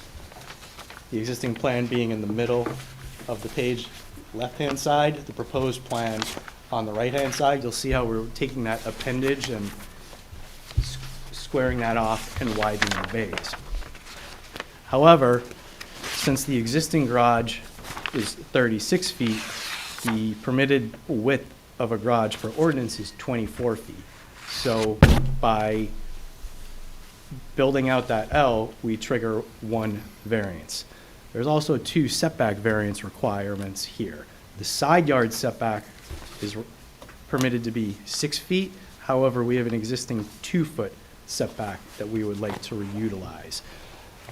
That wall, we believe we can keep it. However, we are increasing the height of the garage, hence the expansion of that existing setback deviation. The rear yard required setback is also 6 feet, and the existing setback is 2.2 feet. So we are increasing that variance condition by squaring off the garage.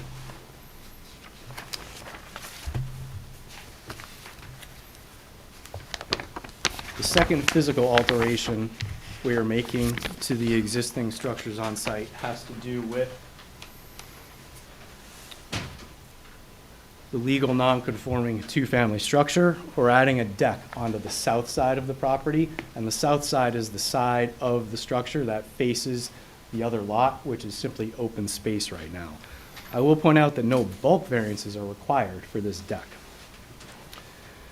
The deck is 27 feet 5 inches long by 14 foot deep and will sit approximately 3 feet above the ground. As part of the deck modifications, we originally proposed access to the deck through one of 2 bay windows on the side of that house. However, prior to appearing before the zoning board, we appeared before the Historic Preservation Commission last week to discuss the project, and we are in receipt of their summary or recommendations or report, which we received today. And we understand their concerns about some of the architectural significance that remains of this house. The house already has vinyl siding on it, which covers a lot of the existing potential historic character. However, there are decorative brackets and these bay windows which remain, and the Preservation Commission was concerned with us removing the windows from one of the bays and adding a door in its place to access the deck. Before we get into the location of the door itself is critical. There is no door on this side of the structure currently, and the entire yard sits on this side of the structure. So therefore, the tenant on the first floor right now, to access this yard, they have to go out the opposite side of their house where the driveway is, walk around the back of the house to access the yard. By providing a deck on this side of the house, which is the logical location for it, we simply want a door for convenience. It makes most sense to do that. Additionally, the current tenant is a pet owner, and anybody who's a pet owner knows you're going outside 3 to 4 times a day minimum, so it's a function of convenience. However, we have listened to the Historic Preservation Commission's concerns, and in our updated design, we've taken the door out of one of the bays and we've placed it in between the 2 bays. So the historic elements on those 2 bays will remain. The construction of the deck will not affect the windows, the brackets, or any of the dental moldings. So the deck will not have any negative bearing on the historic value of the structure. Is that revision now depicted on this handout that we just got in the SK sheets? Yes, it is. Okay, so I understand the original plans were, I think, 4 sheets. They had a revision date of 6/10/25. Then there was a subsequent submission that has a revision date of 6/18, and now we have a third submission that modifies the earlier 2 with the SK sheets. Is that right? Yes, the 610 submittal was, we received the Historic Preservation Commission consultant's report right before the meeting, and we were able to accommodate some of their comments before that meeting, and that's what that 610 modification took into account. However, the 610 modification still had the door access to the deck through the bay windows, so that's one of the 2 differences in this set of drawings we're presenting tonight. The second difference being the dimensions on the accessory dwelling unit, which I'm about to discuss, and I'll move into that. Okay, I'm just wondering if we shouldn't mark these 2 subsequent submissions by exhibits so that we can keep the record straight. I think we should, just for the record. So let's mark as A1 the submission, which is sheets CO, C1, A1, and A2 with a revision date, and correct me if I'm wrong, but that looks like 6/18/25, is that right? Yes, that's correct. Okay, and then we're going to mark as A2 the sheets that are SK1, SK2, SK3, SK4. They have a revision date of June 18/25, is that correct? That's correct. And with these, there's no title block on any of these, SK1 through SK4? Yes, Are they we also put- prepared by you? Yes, we put that sketch together today simply for, honestly, visibility purposes on an 11 by 17 in front of you. The original drawings are 24 by 36, and we weren't able to produce those at that scale in time for tonight. So we took only the updates from the set and put that in the 11 by 17 sketch. If we are fortunate enough to receive approval tonight, we'll incorporate everything back into the full 24 by 36 and close that off. Moving on to the accessory dwelling unit at the rear of the site. And I'll walk the board through all the changes we've made prior to tonight and why we've made those changes. When we originally submitted to the town, we knew we were going to the Historic Preservation Commission first, and we submitted back in May. And the size of the accessory dwelling unit at that point was 24 by 24. However, after we submitted to the HPC, we were made aware of an ordinance change to the ADU that allowed a larger size. So in our haste to accommodate the larger size of 30-foot dimensions, we submitted to the Historic Preservation Commission a 30 by 30 accessory dwelling unit. Unfortunately, being done in haste, we missed the key part of the ordinance update that stated while you can have a newer maximum dimension of 30 feet, you still have to keep the overall square footage at 800 square foot maximum. By us going to 30 by 30, that brought it to 900 square feet. We do not want to request a variance for 900 square feet. We want to keep this in full compliance with the ordinance requirements for an accessory dwelling unit, hence the sketch in front of you where we've taken one of the 30-foot dimensions and reduced it to 26 foot 6 inches, which should keep us under the 800 square feet. I apologize for the confusion. We understand the ADU ordinance has been somewhat in flux, and we're trying to stay abreast of that. The floor plan itself of the ADU, I'll flip through the sheet, bear with me.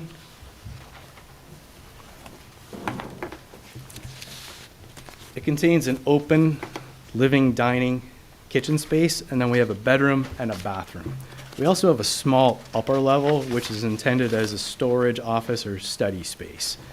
This ground-up accessory dwelling unit will fully comply with the barrier-free subcode as required by the Montclair ordinance and state building codes. We have surrounding landscaping for this accessory dwelling unit consisting of permeable pavers with a ramp and flagstone pathways, a stone retaining wall, border planting consisting of evergreens, annuals, and pollinators, all indigenous to the area. So this will not only be beneficial for the environment, but help soften the appearance of the ADU from the street, although it is set as far back on the property as we can provide. I will touch upon parking requirements very briefly for the record. For the existing legal, non-conforming two-family structure, we believe 2 parking spaces per unit are needed. So 2 for one tenant, 2 for the other tenant. For an accessory dwelling unit, we are required to have 5 parking spaces. Sorry, 1 parking space for a total of 5 parking spaces between the two-family and the accessory dwelling unit. In our site plan, we show with ease at the existing driveway, we can accommodate, and garage, we can accommodate 7 parking spaces. So there is no concern about being underparked with the addition of the accessory dwelling unit. In regards to the architecture of the ADU and both the garage, we've designed everything to be compatible with the main residence in terms of adding accent brackets onto both the garage and the accessory dwelling unit to somewhat match some of the historic elements on the existing structure. The current proposed finishes on the ADU and the garage are vinyl siding with trim and asphalt shingle roof. And the colors of these two will match one another. They're proposed to be a darker green. We are considering a re-siding of the existing structure, which is I believe it's a tan or a light beige. And if we do move forward with re-siding the existing two-family structure, we would utilize the same color between all 3 to further tie all elements together. Can you tell me what page the parking, you said that you have, Sure. you can park 5 cars with ease. What page is that shown on?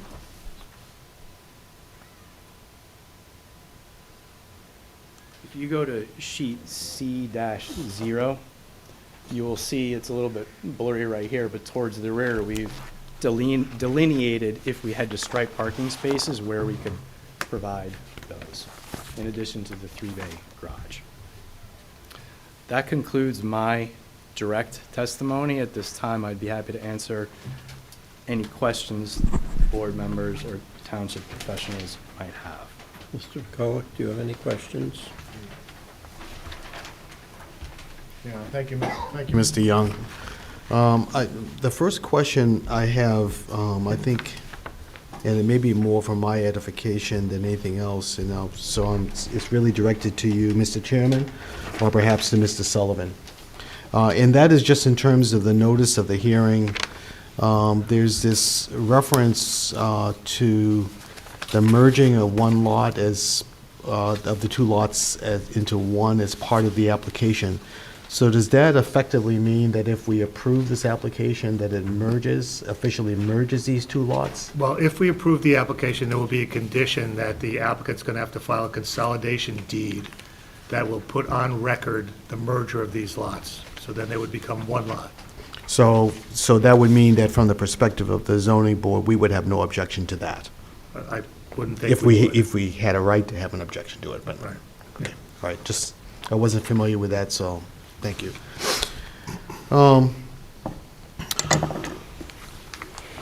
Where to begin? So,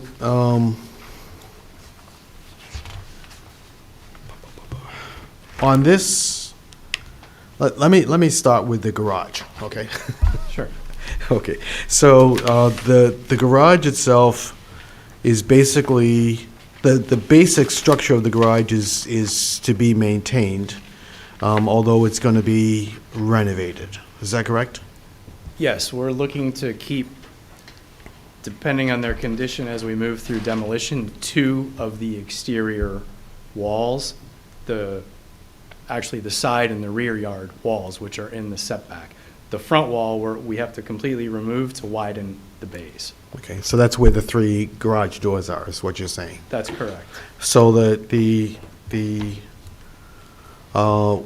2 walls that face the neighbors' yards, you would anticipate, those are the 2 walls that you're saying are most likely subject for demolition, is that correct? No, the 2 walls facing the neighbor's yard, the rear yard, and the side yard, those are the 2 walls that we're proposing to keep. They will be re-sided and resheathed if Okay. necessary, but we intend to keep those. And as far as you can tell at this point, they're in pretty good shape? The sidewall, the roof area is where some of the damage was Right. sustained, so we're gonna, as we peel off the structure, we will further make that determination, because the roof itself is going to go. We are raising the roof to provide storage space above each bay. Okay, so the entire roof will come off? Correct. And there'll be a new roof and put in place. Now, as part of this structure, there is, and I guess this is part of where how you're sort of gaining the additional space to expand that 3-car garage. Is this small structure that looks like it could be, I don't know what it is, a storage area or whatever. So, I mean, basically, that area is being captured as part of the garage, and then where you said it was going to be squared off is the area that is behind that. Is that That's 100% correct. okay? And so now the foundation of the current garage is in good shape as far as you're concerned, as far as you know. We will know better once we start construction and expose the existing foundation in the area of the new foundation. But there's no evidence that there's any foundational concerns. All the structural concerns we see are based on the damage from a tree and a storm. Okay. And so currently the foundation is a concrete flooring to the garage. The floor itself is. Yeah. I can't comment on the foundation itself.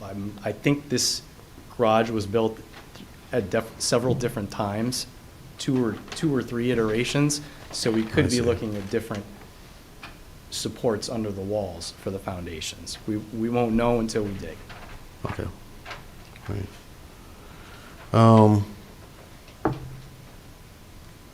And so the plan is for this garage to be able to accommodate 3 full-size vehicles. Correct. That's the Each- intent. Each bay, the clear width inside each bay will just be just under 11 foot 5 inches. Mhm. And if you look at a well-designed parking space at 10 feet, even 10 feet's tight, having an additional 1.5 gives you plenty of clearance to navigate the vehicle and open both doors, the driver's side and the passenger side, comfortably.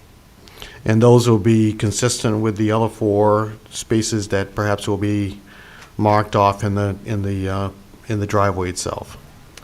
Yes, we believe it will be consistent. Consistent. All right, and then the area above, the sort of, okay, you're putting on a new roof, and so there'll be an area above the vehicles. Is that going to be an open space? Is that going to be a storage space? What is that going to be? It's going to be a storage space, and there'll be a pull-down, like you see in an attic, a pull-down stair to access the space. Okay. And that space would be available to whom? To whichever, I don't know how the tenant breakdown will be utilized for the garage. Let's say, just for argument's sake, that, we have 3 dwelling units, the 2-family and the ADU. So let's say with 3 dwelling units, 1 dwelling unit gets 1 space per garage, so they would have access to it, but I'm not sure how the owner intends to divide that. Okay. To your knowledge, does the current garage have any historical significance? I believe, based upon what the report prepared by the historic preservation consultant, it was de minimis at best, based on all the modifications taking place. Their research based on historic Sanborn maps, it was really hard to pinpoint what happened and when with the garage construction. And they felt favorably in their report that our design for the rehabilitation of the garage would not have a negative impact on the property. In fact, it would have a positive impact on the property. In terms of the design of the new garage, do you anticipate any exterior lighting that would be facing out to the street, or that would have any impact? There are, at the front of the garage, where each of the bays are, we are proposing a small wall sconce. So with 3 bays, that totals 4 wall sconces. So again, the garage is set back significantly from the road, but those lights would be visible from the road if one stopped and looked. In terms of the neighbor to the north, would that have any impact on the neighbor's privacy? We don't believe it would have any impact on the neighbor's privacy, no. What about the 4 parking spaces that are on that adjacent to the ramp? Would those cars, especially if they backed into those spaces, would those have any impact on the neighbor's quality of life? No, we don't believe so. That's actually very similar to the existing parking configuration on site. That's where the current vehicles, because they can't utilize the garage, that's where the current parking exists. So if I were to ask the homeowner whether or not the neighbor to the north has ever at any point expressed concern about the lights of the cars or the visibility of the vehicles and all of that having any sort of impact on the quality of their life and their ability to entertain in their backyard, the answer would be no. The owner is here, and we can bring her up if you feel the need to answer that direct. I don't want to speak for her. Mr. Chairman, I'd like to ask that question. Okay. Would you raise your right hand? Do you swear to tell the truth in the matter pending before the board? Yes, I do. State your name and address. Keisha Owens, 292 Orange Road, Montclair. So, Ms. Owens, the question that I've posed is that the neighbor to the north, there is vegetation that sort of runs along the border, but it's not thick vegetation. And so with the number of vehicles that we're talking about potentially within this parking lot area, I'm wondering if historically, if the neighbors expressed any concern about the number of vehicles and car lights at various hours of the day or the night, and activity that would encroach upon their sense of privacy. Sure. So currently, as Mr. Young pointed out, the existing configuration of parking that we use back there is such that it can accommodate 4 cars next to each other. It's been that way since we moved there, since I purchased the home 10 years ago. Whether you choose to back into a parking space, which is typically how we park, or drive directly in, the area that the lights, the headlights of a vehicle are positioned against the neighbor's yard, the home that is most closely adjacent to our yard is forward-facing, so it's actually not facing directly to the house next door.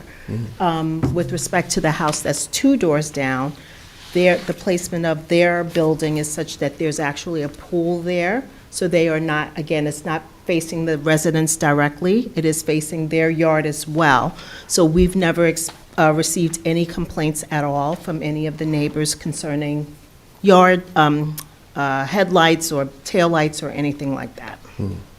Would you have any objection if the zoning board was of the opinion that you should consider putting some vegetation on the northern border of the property in order to shield the neighbor from the vehicles that... So, no, I've actually considered that, because at the time that I was placing a fence around the property line, that was something that we looked at as a way to afford more privacy for the yard in general, because the neighbor directly adjacent to us has an open yard that lines up with our driveway. So, yes, I would consider that. All right, thank you. Thank you. So let me now just turn to the deck, and then we'll come to the ADU. So in terms of the deck that is being proposed, is this is intended to accommodate the first floor tenant? I think it's height. That's correct. And it's a deck, and I guess it looks like it's a fairly substantial hot tub.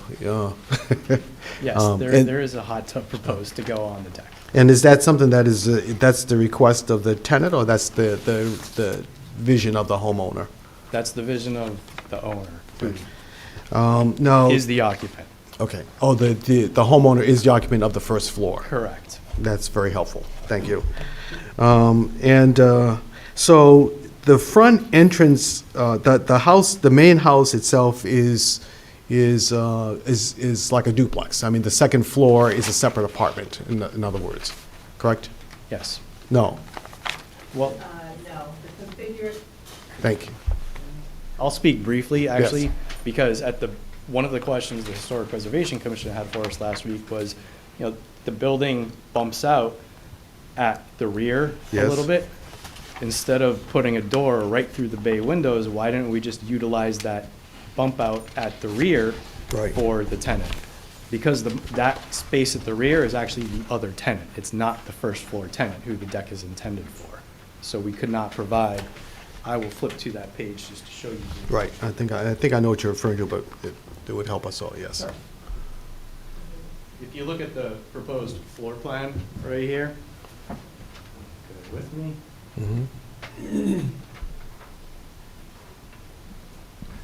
You'll see how the building steps out. Here's the bay windows in question. Here's the deck. Where the building bumps out right there, the commission suggested, why don't you just expand the deck a little and put the door there? This wall right here separates this occupant from this tenant. So this tenant here will not have access to the deck. This tenant, owner, that's who the deck is intended for. So the homeowner occupies the first and second floors of the front of the building, and the tenant is just the first floor of the back of the rear unit. Okay, that helps. And so when you made reference to the tenant if he or she needed to walk the dog 10 times during the day, they'd have to walk out through the driveway. There is, I think, a doorway that leads out to the driveway. Is that Yes. from the homeowner, or is that from the tenant? Both, on the north side of the property Yes. facing the driveway. So both have of them. access to that? Yes. I see, okay. This is a common entrance for both. No, it's two separate entrances. So on the north side of the building? You'll have to come to the microphone, You please. can have a seat. You may want to sit down and just be part of the conversation. Photos that I will pull Yes, up. okay. You could just press the push button at the bottom. Okay. On the north side of the building, there are two exits. One is for the primary unit, which is the residence that I occupy. And then the entrance, and the only entrance for the tenant's unit, which is the bump out that he's referring to, is, 15 feet away from that side entrance. When I go out to walk the dogs, I exit through the side door and up the driveway and through the backyard. Into the backyard. Into the gate, in order to let them have access to the yard. The tenant, who also has dogs, by the way, does a similar thing, exits through her primary door and through the backyard, through the back fence, and into the yard. So if I'm working from home, for example, at the front of the building, it requires that I get up, exit through that door, go up the driveway, and out multiple times throughout the day. And so now primarily the vision is that as the homeowner, you'll be able to utilize the deck in order to access the backyard, whereas Correct. the tenant will still be wrapping around. Correct. Okay, all right, thank you. For reference purposes, I've pulled up sheet C1. This might not be color in your packet, but these are existing site conditions photos of both the two-family structure and the garage. At the top left, second one in, exhibit number 2, that shows a photo of that side of the house facing the driveway, and you'll see the two, Miss Owens' entrance and the tenant's entrance, as we've been discussing. Okay, so they are distinct doorways. Correct. Okay.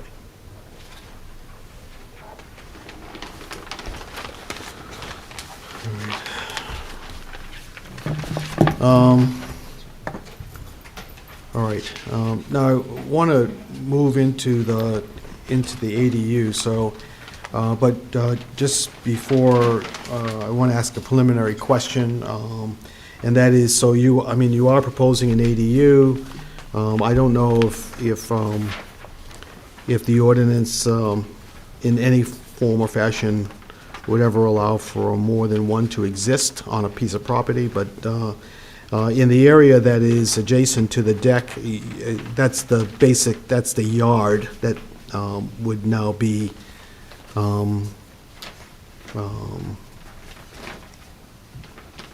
that would be the larger open yard. There would be no plan at any point to ever propose an ADU to go into that space, is that correct? That's correct. Okay. All right. Now, where you are proposing for the ADU, you currently have a gazebo that is going to be removed? Correct.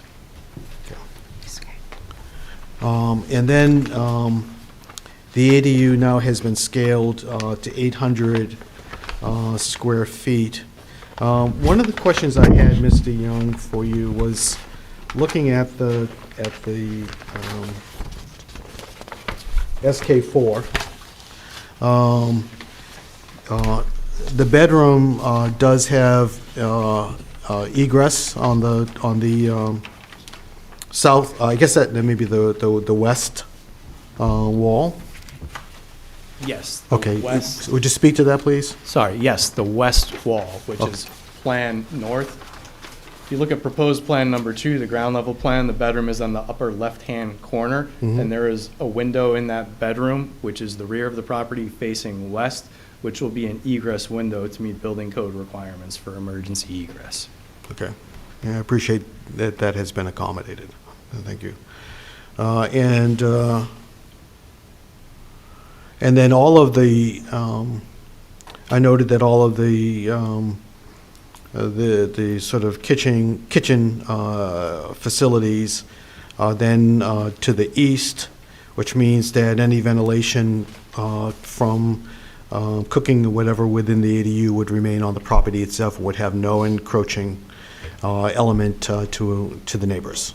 Correct. It's easily 30 plus, any exhaust provided through the roof per se will easily be 30 feet minimum away from the closest property line.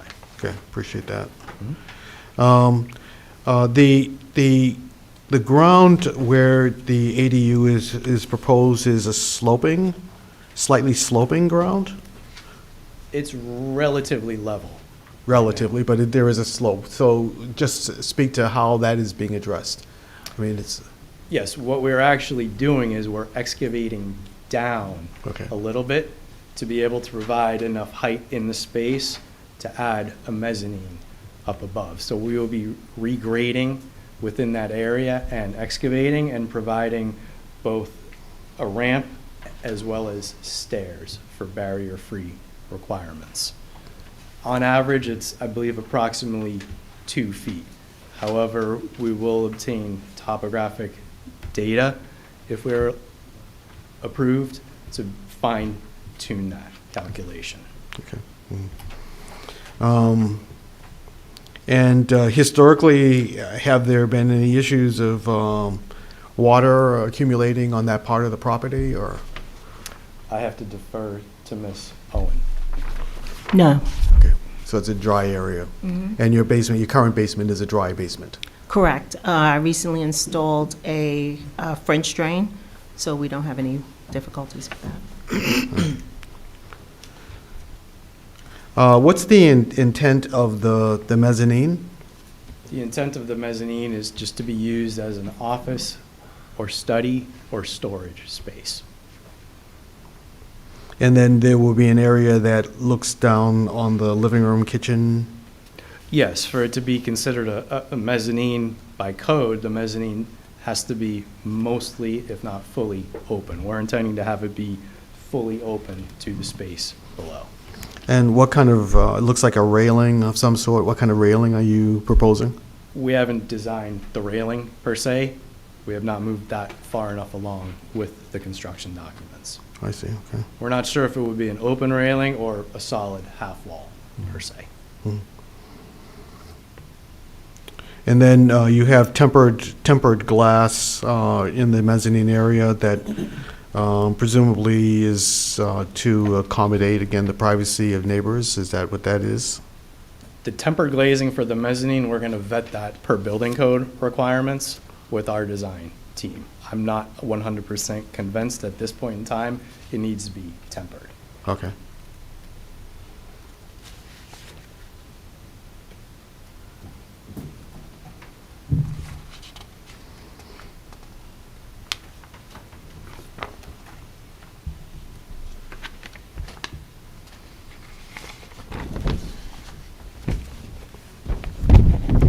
Okay, and then just for the external area leading into the ADU, it looks like you have, I think what I read was 2 ramps. Is that what, 1 ramp to the north and 1 ramp to the west?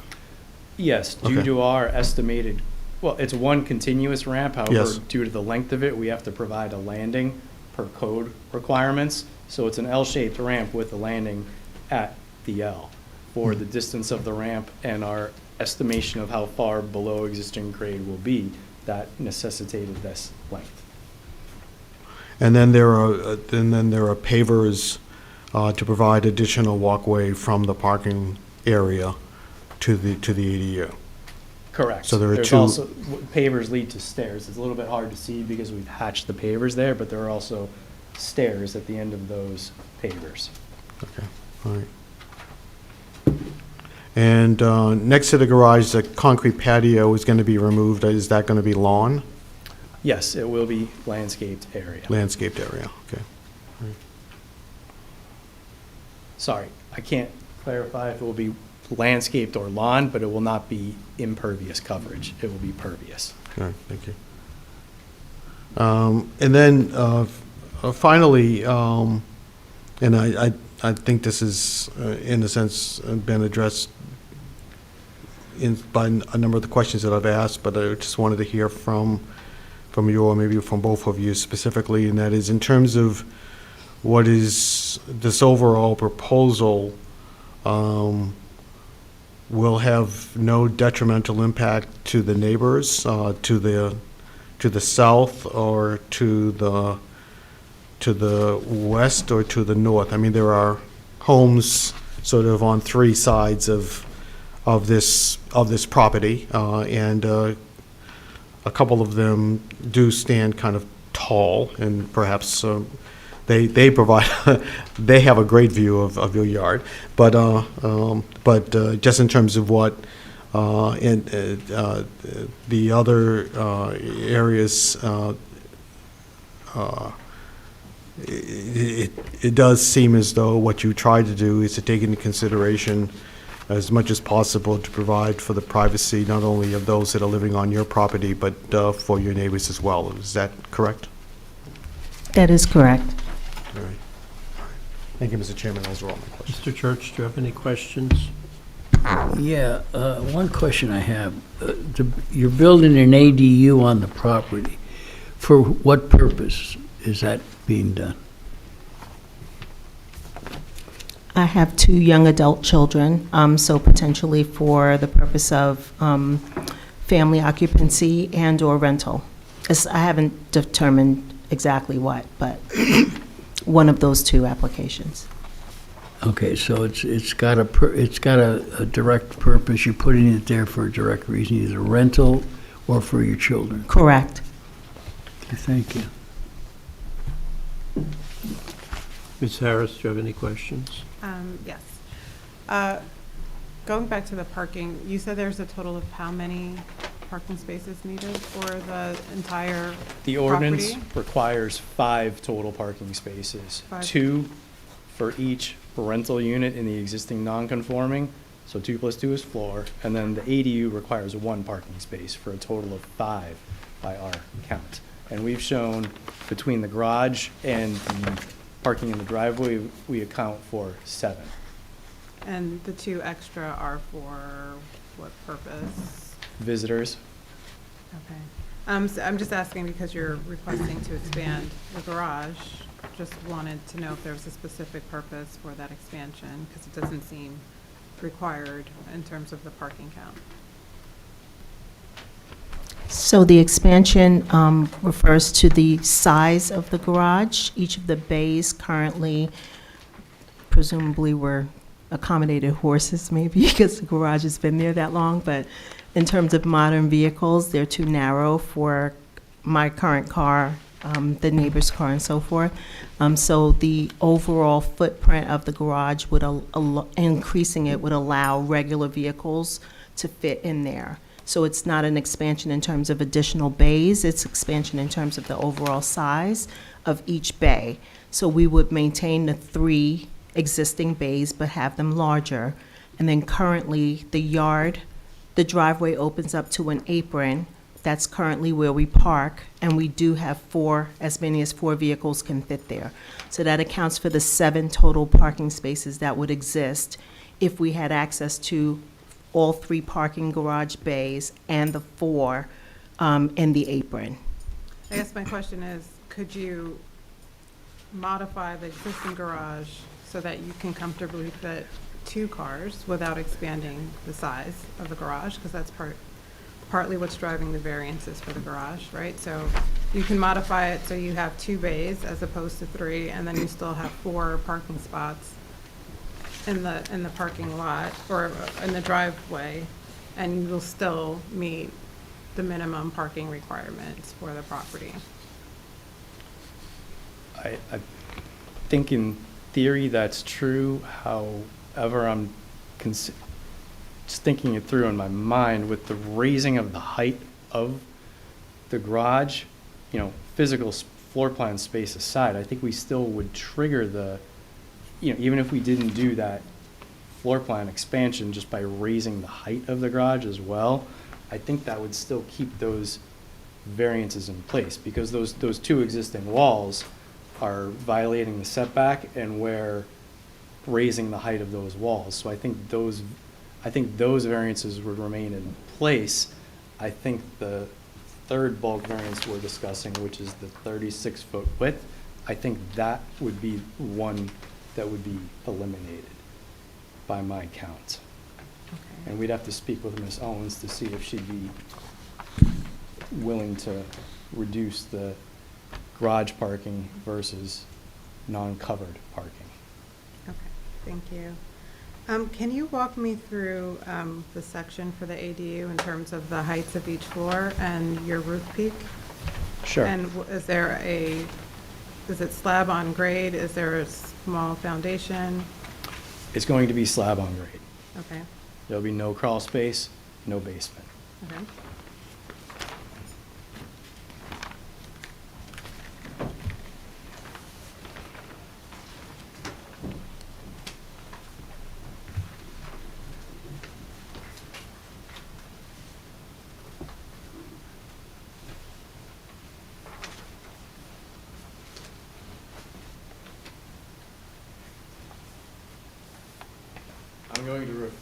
I'm going to refer to sheet A2 for the elevations.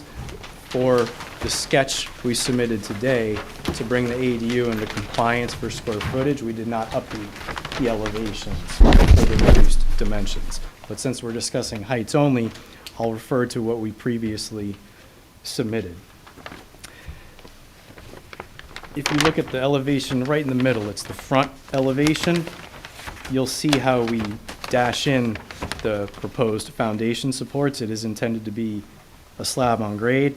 And actually, I said a 2-foot estimate of how we're going to lower the grade. It's actually, we're estimating 2'6" below existing grade is what the finished floor would sit at. Then we're going to have an 8'6" clear ceiling in there for the bedroom and bathroom and closet spaces. We're accounting for approximately 1 foot of floor structure.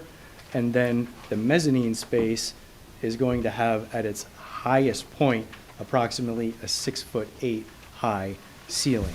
However, we are proposing shed dormers at both the front and the rear. Those will have a slight pitch, so that's at its highest ceiling point. The mezzanine, as it will slope slightly down to, off the top of my head, somewhere around 5.5 to 6 feet, I believe, at the windows at the rear. So the top of the structure on the outside will be 15 feet above existing grade, while the finished floor of the structure sits, by our accounts, 2'6" below grade. That's how we're able to accommodate the mezzanine space. And then, so will you guys take measures to make sure there's no water inlet coming into the ADU from drains, pumps, that sort of thing, to still be below grade? Yes, in our construction drawings, we'll have to take that into account. There'll have to be a waterproofing membrane and drainage tile around the entire perimeter, directing that to,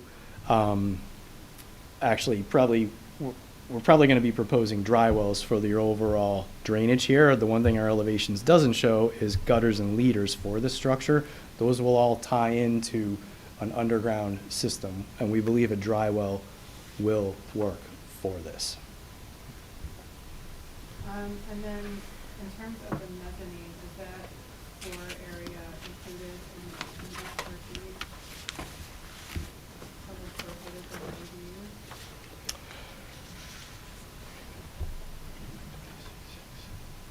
It is not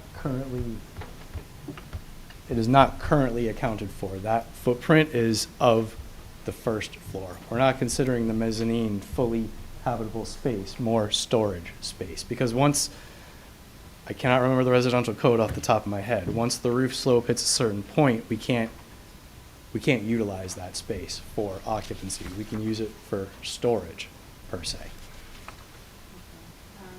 We could provide, I'm not trying to dodge the question, we could provide calculations to show that with resolution compliance if we are approved. But a portion of the mezzanine is still habitable, right? Yes, towards the front, there is enough clear ceiling height. for it to be. But that portion, there is a method in that, is not included in the 800 square foot. We'll make sure we stay under the 800 square feet with the calculations, and we'll show that between the levels, and we can provide a diagram, whether it's on the elevation or plan or both, showing where the cutoff is between what's considered habitable for humans by building code and what's not. And then the area in front of the ADU? Yes. Is there anything planned between the pavers and the ramp? I know there was a gazebo there that you're removing. Do you plan on replacing that with anything? No, the gazebo is being removed in its entirety. We're not replacing it. We are, with the stone retaining walls we are showing on either side of the ramp, on the landscaping side of the ramp, which is the left-hand side, the right-hand side being the driveway, that's where we're proposing the different plantings we proposed. Mr. Simon? Just a couple for the garage, the three-car garage. Are they Yes. three independent units, so they're not connected or accessible one from the other at all, including the storage area up top? Correct. They're supposed to be completely independent, so there's actually 3 separate attic stairs. So it could function for 3 separate tenants. Okay. And my other question is, for the ADU, you Yes. reduced the size, let's just say by 4 foot to make the 30 by 26. Was there any thought to bring it up and away from the property line, so you would have an increased setback from 6 to maybe 6 to 10? When we did remove that dimension, it was from the front of the ADU. However, I understand your comment. It's somewhat arbitrary. We could look at increasing the setback at the rear instead to provide better clearance from the adjacent properties. Although I understand we are currently in compliance. Yes, you're in compliance, but just a thought to just make it less of a burden on any neighboring properties. We would definitely take that into consideration. Thank you. Ms. Grant? I didn't see, maybe I overlooked it, an elevation of the deck. You're correct. You did not overlook it. There is no elevation for the deck. We did bring a mood board before the Historic Preservation Commission, which I have an electronic copy of, that shows the design intent of the deck, which we feel fits rather nicely with the house. I'd be happy to plug it in and show it if you would like to see it. Sure, bear with me Yes. 1 second to get this to work.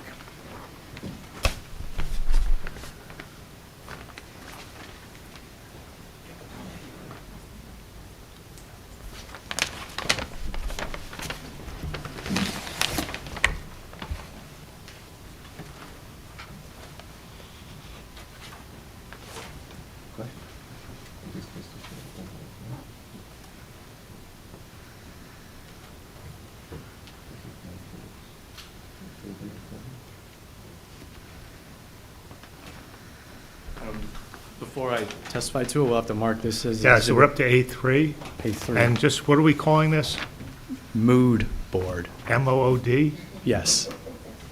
I don't think I ever ran into a mood board before. Get but- with it, Michael. Design intent board. Okay. Okay, so it's, and that was prepared by you?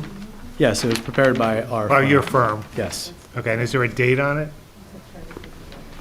We will provide a date with a Well, you can put, we'll just submission. put today's date on it, that's Sure, fine. we'll mark it with today's date. Okay. And just to quantify your question, if you look at the bottom middle, we show an image of a deck with some screening and a pergola above it. With the proposed hot tub, we do want some privacy screening in that area. So the screening itself, we envision sitting on top of the railing up to a height of 8 feet.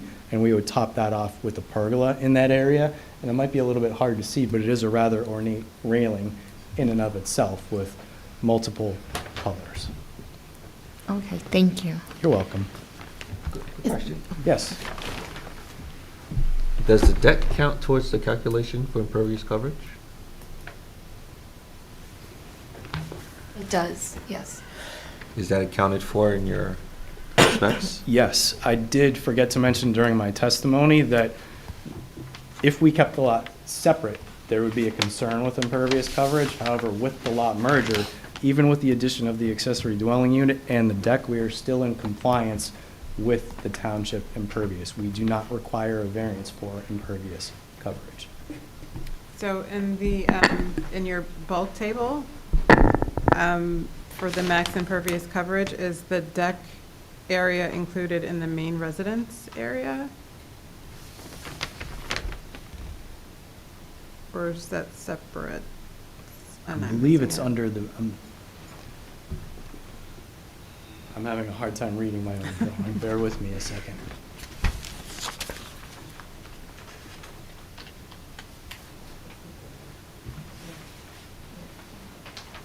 Sorry, my apologies. I simply can't read the numbers on my own sheet. It is included in the main residence, and we'd be happy to update that as a condition of approval, just to further demonstrate compliance.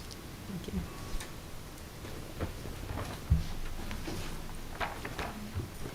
You done? Okay.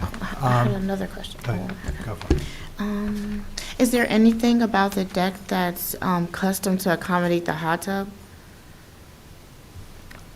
The only consideration apart from the screening would simply be a structural concern to make sure we're designing it appropriately for the added weight of the hot tub as opposed to a normal deck occupancy. But it's, in a summary, it's nothing visible that you would see. It's all under the deck. Okay, thank you. And then what is underneath the siding?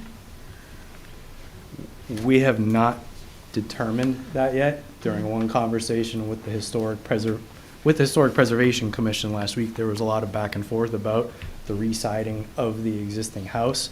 We did agree that at some point we definitely have to peel off the existing vinyl siding to see what's there. If we replace the vinyl with vinyl, we would be removing the vinyl siding, not going over it. The commission did have questions or comments about other materials, and our concern is not just the added cost of the different materials, but all the additional potential added costs that could be incurred to support a different material. I'd be happy to go into further detail. In a nutshell, we're taking the commission's comments under consideration. We have not peeled back the siding yet to see what is awaiting us. Okay, thank you. You're welcome. Mr. Caulfield? Did you explore putting the ADU on lot 27? No. Why? We did not.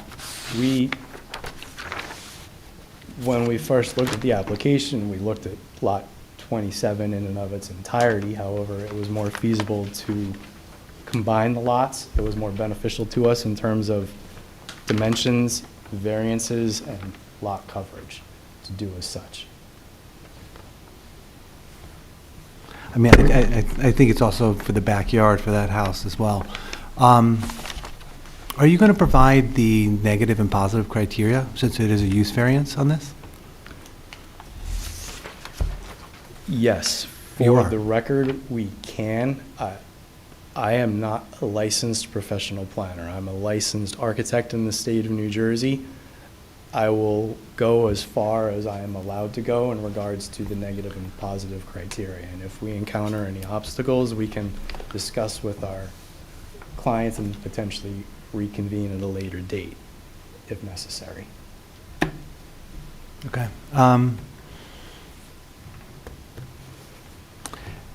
The resident, the owners live on the property, is that correct? That's correct. Okay, it's a two-family, the main house today? That's correct. Okay.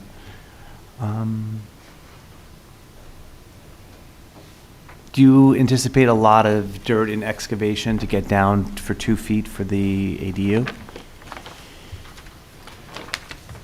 Yes, we do, and we know we'll have to. And you're going to just put that around that, right? Because you have to have the ramp of the ADU. You want it to be kind of seamless, correct? So you'll just move that. There will be aspect. some excavation, and we'll have to pull the appropriate permits for the excavation. We understand that. Okay. Okay, thank you. Mr. Griffith, do you have any questions? Okay, I'll try and be quick. I apologize if I repeat my questions from what you've already addressed. non-vinyl materials such as cement board, cedar, hardy board for the new ADU and garage structures. That's recommended by the historic notes. I agree with them. Vinyl's not really a nice material for the environment. And so I would think that if you're building anything new, that you would maybe take a step forward for the environment, and maybe we could talk to the Historic Preservation Commission about matching the color as opposed to literally repeating a poor material use. Understood. Just to clarify your comment, matching the color of the existing vinyl siding on the existing structure if we propose fiber cement or another material on the garage and the ADU. I don't care what color it is. I just don't want it to be vinyl. Understood. I think that's in all of our best interests. Okay? Understood.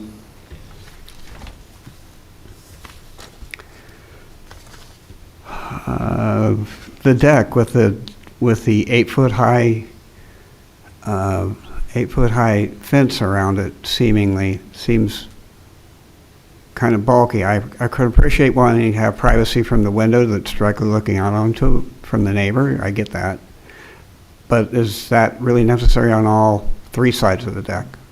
It's not intended to be the entire length of the deck. It's only in the area of the hot tub. There's 3 sides to the deck. One side has the window of the neighbor.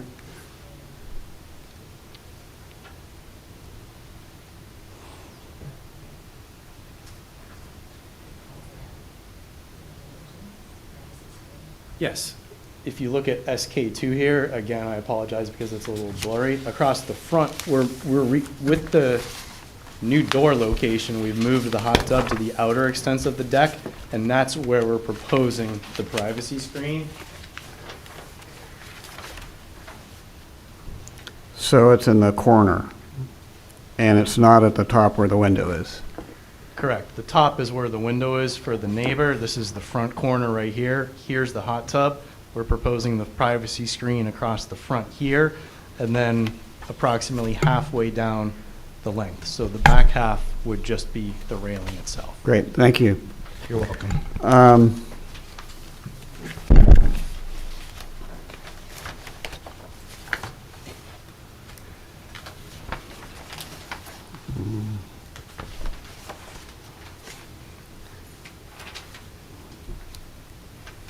So you don't show any mechanical equipment, like a heat pump, which you probably have outside your house at the ADU?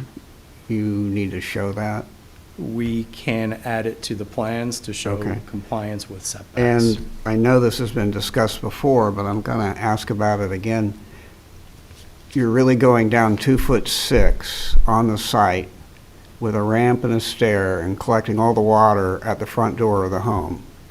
Of the ADU, is that right? Am I understanding this correctly? Yes, drainage will be provided in that area, and as someone else mentioned, with the grade being higher, all the walls will require waterproofing and drainage with a perimeter drain. Everything will tie in to a dry well. So you have a drain and an overflow drain down there, because you don't want to flood the new... Yes, we will have to. The new place. And you're going down, I guess I'm curious, and I apologize for this curiosity, but you're going down just to get the extra height in the building? That's correct. And we'll see what we encounter when we excavate. It was interesting with the Historic Preservation Commission's report. All the old structures they identified at various locations on the lot. We're not sure how accurate it is, but that garage per se appeared in different locations in different years. So there could be something underground. We shall see. In the ADU, you show a stair going from the lower level up to the mezzanine that goes over the bathroom. Depending on which drawing I look at, it doesn't look like you're going to have the required clearance where the toilet is. We will make sure that our construction drawings are fully compliant with the barrier-free subcode and all stair, riser, tread, height requirements. You show a 2x12 slope on your, what I call a flat roof, virtually a flat roof, and you call out asphalt shingles there, right? Correct. Doesn't look like it's a 212 slope in the drawings.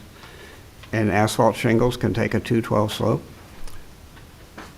It's not recommended. A different material such as standing seam or non-asphalt would be able to withstand that slope a lot better. That's correct.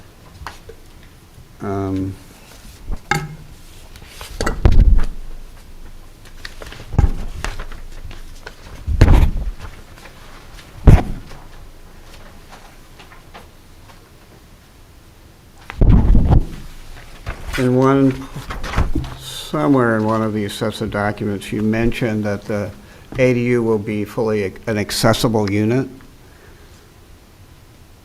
That's correct. That's what I testified to. Okay, and you know you can get an additional 40 feet for that. We So know, that's only for adaptive reuse projects. If it's a new ADU, it's 800 square feet and is required to be complying with the barrier-free subcode.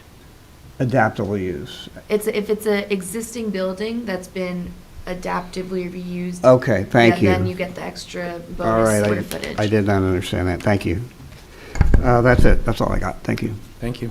Okay, going back to the height of the ADU, my understanding is you're measuring the height from the existing grade, is that correct? That's correct. The only, It's average grade, right? Yes. the average grade remains around three sides of the building. It will remain at current conditions. It's only at the front for that width where we're excavating for the ramp where it drops. Okay, the ordinance says if soil or rock removal lowers the ground elevation around the perimeter of the foundation walls, building height shall be based on the lowered elevation. So when you were doing the average, did you consider the lowered elevation where you're excavating? We'll provide our numbers and calculations to make sure that the average, that when it averages out, that we still comply with requirements. Meaning we'll double check our numbers. Okay, going to the garage, I guess to follow up on what Ms. Harris was saying, the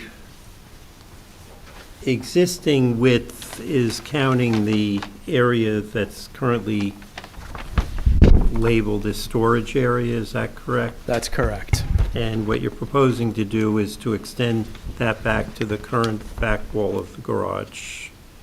Exactly. For reference, I don't recall the exact dimension of that storage area per se, but let's say for argument's sake and for ease of math, it's 9 feet.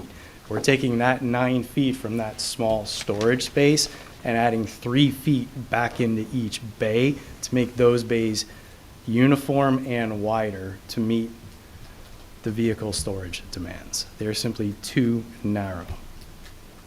Okay, but you're making them, each of them will now be 11 feet 5 inches wall to wall, is that correct? Yes, the clear dimension inside will be 11 feet 5 inches by our numbers. Okay. The largest width parking space I've ever seen in any ordinance is 10 feet. Why do you need the 11 feet 5 inches? I mean, a 10-foot wide parking space, you know, even a 9-foot wide parking space gives plenty of room to open doors. I somewhat agree and I somewhat disagree. If you're carrying groceries or carrying a child and trying to put them in a car seat, 9 feet simply doesn't cut it. 10 feet is okay. Anything bigger than that, the bigger, the better. But you're doing two things here. You're exceeding the permitted width by expanding backwards, and that expansion backwards is keeping the existing 2-foot setback to the neighbor's property. And I'm trying to minimize that, and as Ms. Harris pointed out, you're not needing to do this to provide parking. You're ending up with one indoor parking space for arguably each of the 3 dwelling units on the property. That's correct. We are covered with parking. It's adding one indoor parking space where the current configuration, which still requires an extensive rehab, don't get me wrong, but it would be two covered parking spaces in lieu of 3 if we did not expand that storage space. And what happens if, when you're doing the work, you discover the existing either rear wall or the wall that encroaches on the side yard need to be removed? Then we would have to approach the building official to make them aware of it, update our drawings, and remove them in their entirety and rebuild them to the exact dimensions. I want to understand where you are in the various recommendations of the Historic Preservation Commission. Sure. Okay, so first one is, my understanding is to revise the plans to comply with their first recommendation concerning the bay windows. Is that correct? Correct. We are going to comply with that. And you're also going to comply partially with the second condition in terms of the door being located between the bay windows. Is that correct? That's correct. Okay, then the second part of that is wanting to have a patio rather than an elevated deck. My understanding is you want to keep the deck. Is that correct? That's correct. We would like to keep the deck. Okay. Then go back to what Mr. Griffiths said.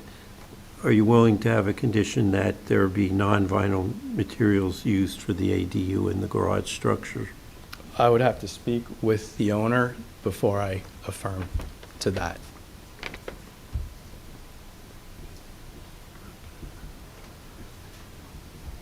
Okay, and then the fourth condition deals with the materials under the existing vinyl siding before making decisions. Doesn't require you to do anything, but requires you to determine what's there before deciding whatever with the main house. Did you have a problem with just knowing what's there? No, we need to know what's there. A lot of the back and forth with the Historic Preservation Commission, apart from the deck itself, was not how cost prohibitive it could be to utilize a different material other than vinyl siding if we tried to reside the vinyl house. Hence that comment. Okay, and then their fifth condition was add more architectural detail to the garage doors, because they don't like the proposed modern garage doors. Do you have a problem with adding more architectural details? We will comply with that. We do not have a problem with that. Okay, and then there's sixth condition is if we're approving the deck, prioritizing transparency and permeability in the upper portions of the railings. I'm not fully knowing the context of their discussion, but is that an issue?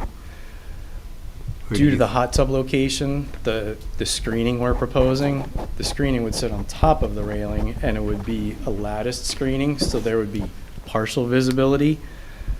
It would somewhat obscure the historic bay windows on paper. We had a lot of back and forth with them about actual visibility of the bay windows from the road, and we have some photos I could pull up which I can show you, but both myself and the historic preservation consultant happened to visit the site at the same time before the meeting last week, and we took several photos from the sidewalk showing the existing landscaping along the property, as well as the existing grade change that takes place from the sidewalk up to the existing fence and the landscaping.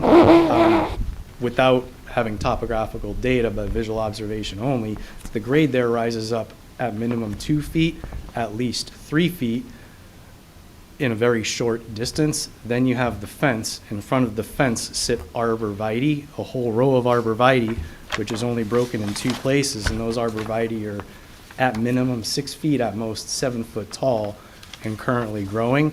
And our point to that was that there is no real good visibility for those bay windows currently. So adding a screen at the deck, which would not physically affect the bay window structures, does not really further prohibit the visibility, as we maintain there isn't any visibility. And allow me 1 second to pull that sheet back up to show you the photos in reference.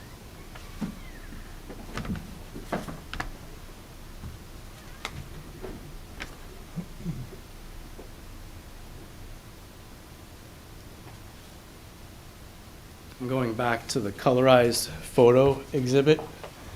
At the bottom of the page, the two photos in the middle are two photos looking at the site. The first one, which is exhibit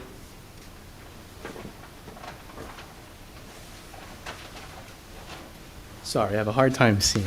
Exhibit number 9. It's a view of the subject property looking across Orange Road, so taken from someone sitting in a vehicle parked at the side of the road, looking across the street at the structure.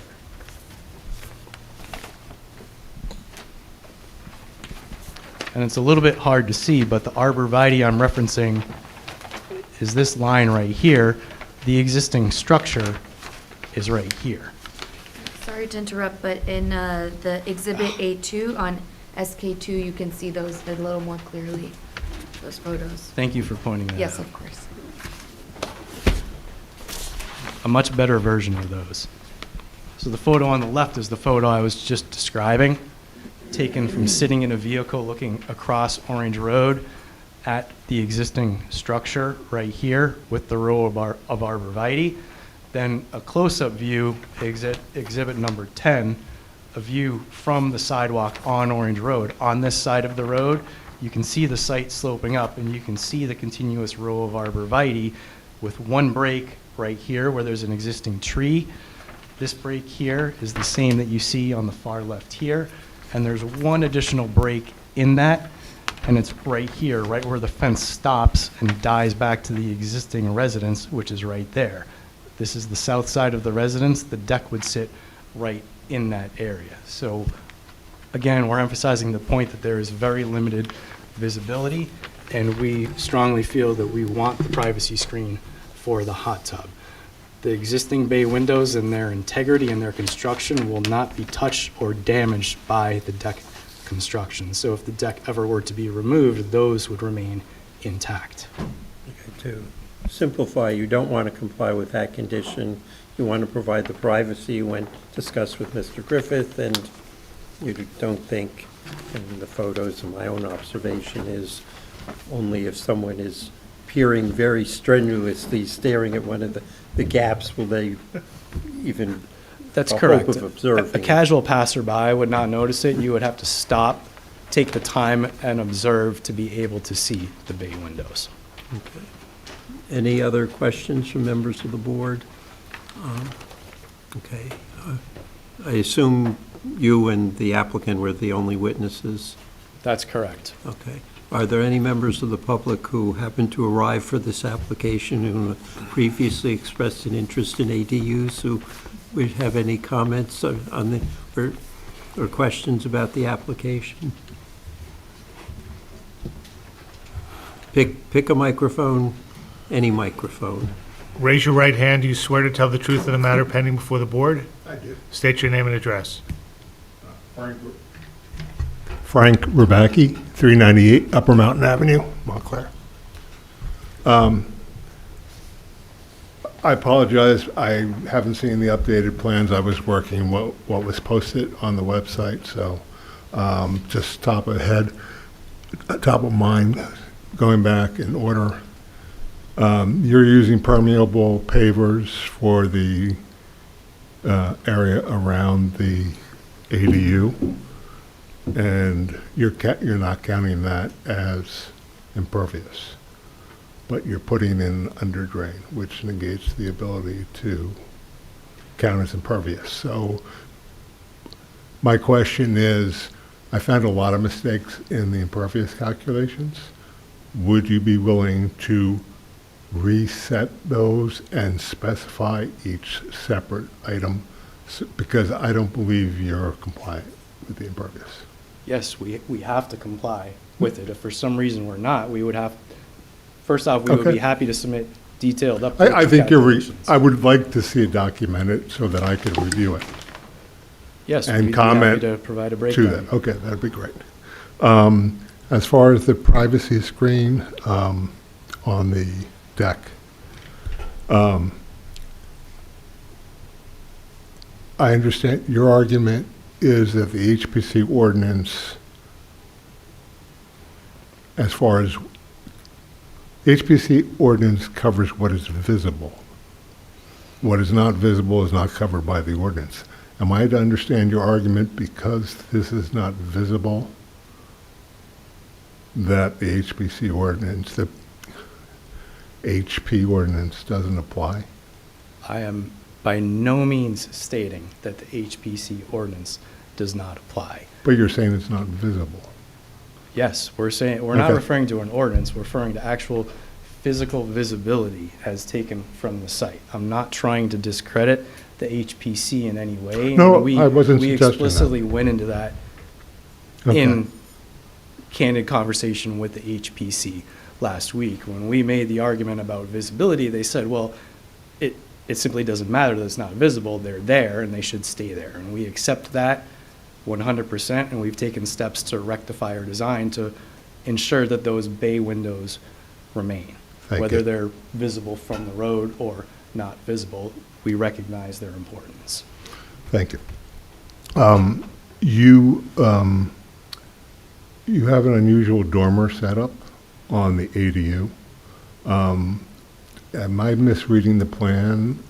But the way the stairwell, as I recall, the stairs to the second floor mezzanine, there are 14 risers, and you end up with in a 3-foot area at the top. That's not under the dormer. So there's no roof line to allow for anybody but a 3-foot person to. We will double check our numbers and our calculations and make sure that Well, there's. you could see it on the plan. Okay. If the dormer's set in 2 feet, whatever, on each side, and the stairwell is adjacent to the outer wall, clearly the part of the stairwell I can't fit it. I'm the standard. Standard side, we have to comply with code for Okay. minimum headroom. If this design is flawed, we will ensure the stair location is remedied. Okay. So on code 347-8D11, it says which is the ADU ordinance, it says the ADU ordinance can't face the street. The entrance can't face the street. Yes, But your entrance is facing the street. correct. So can you tell me? It's, What- we recognize and acknowledge that part of the ordinance. I don't know if it explicitly states that it cannot face the street or it's recommended it cannot face the street. However, this ADU sits at the far back of the property. It will not be directly visible, given the grade change to go down to the entrance, as well as the grade change at the front exhibited in this. Okay, so, Exhibit but you 10. do understand that ADUs by definition can only be in the rear yard. Correct, and that's why we placed it in the rear yard. And so this ordinance was written to say that even though the ADUs are in the rear yard, you still can't have a doorway facing the street. If the board feels that that doorway presents a conflict with the ordinance, we would simply redesign the ADU to relocate the doorway to a different facade. Okay.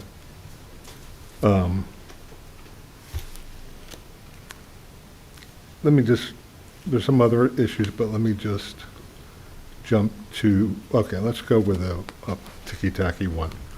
This is an R1 zone, and as I understand the ordinance 347-31B, it's only permitted to have 4 vehicles off-street parking. And I recognize it's a contradiction to have 4, to have the RSIS standards thing, you have to have a certain number of parking, then you have our ordinance that says you can put an ADU and you have to have another one. But somewhere along the lines, this has to get reconciled, that the ordinance doesn't permit the amount of parking you're talking about, but you're going to insist on the amount of parking. We're not insisting on an amount of parking. We're just trying to show that we can easily comply with any parking requirement. Would you be- Whether- would sorry, you be may I finish, willing- please?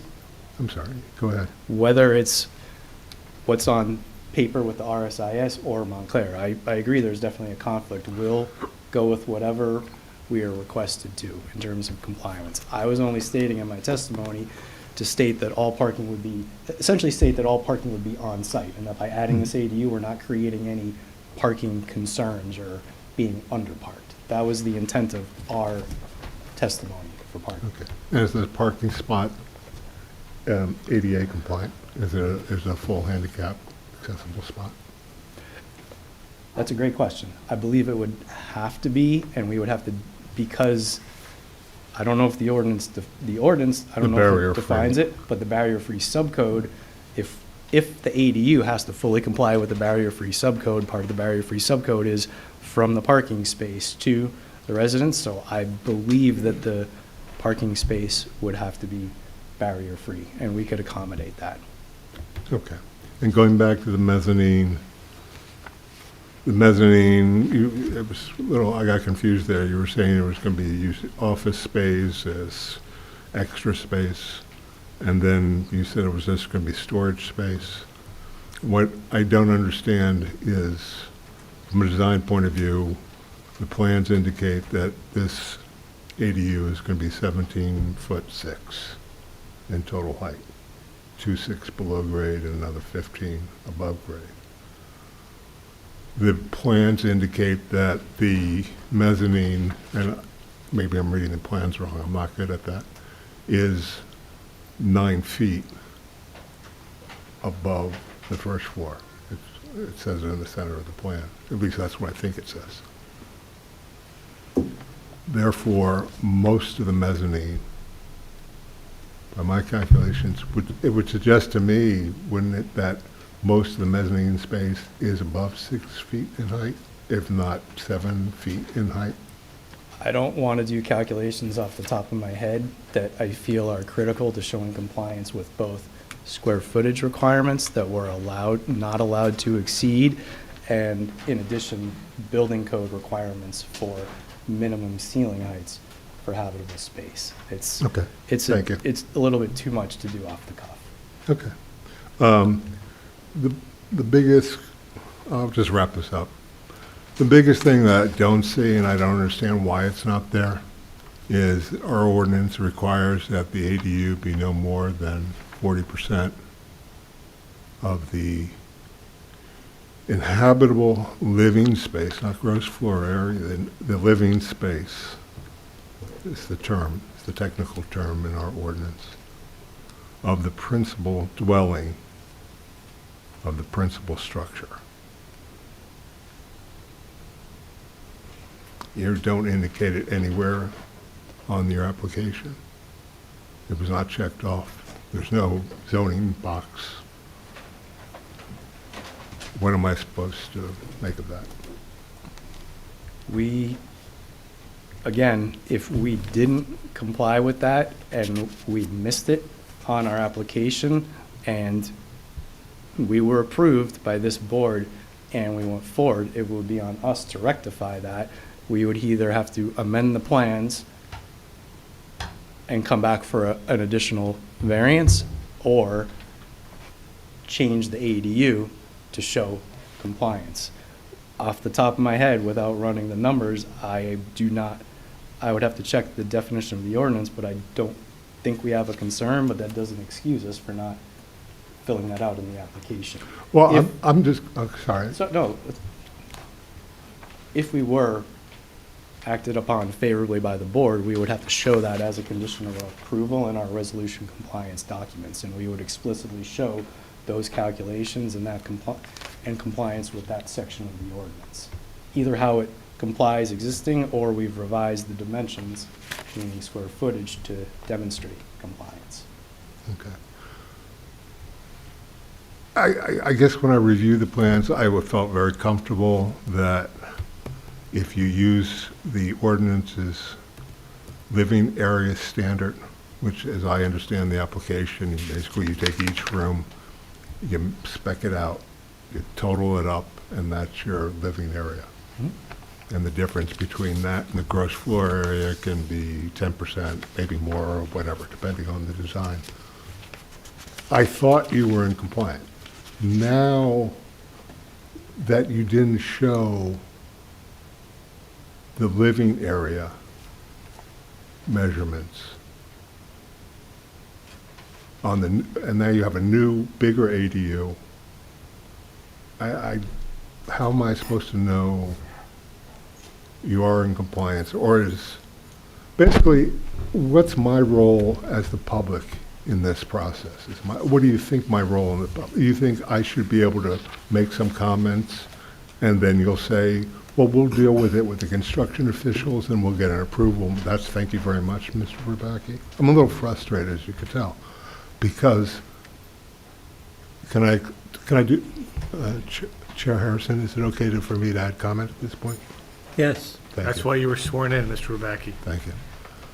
So I'm relying on the information that the planning department puts online. There have been subsequent revisions to documents in key important ways. There's material, I mean serious, fundamental material omissions in the application. So I don't know how it got here in the first place.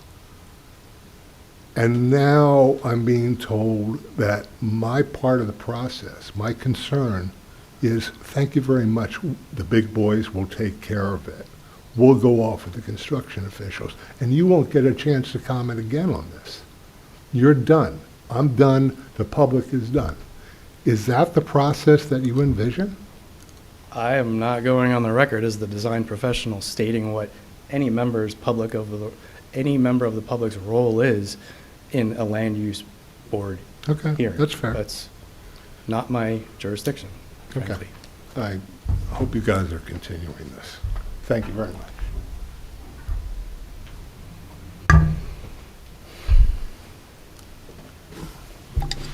Let me, and maybe Mr. Rubacki, you might have run away too quickly, or this, I'm directing the question to you. So the ordinance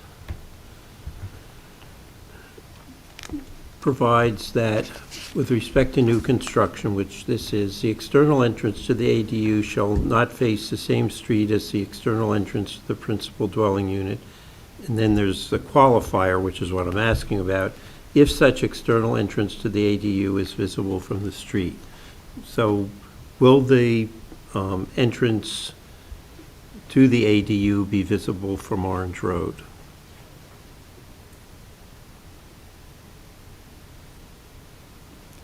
Yes, I believe it will be.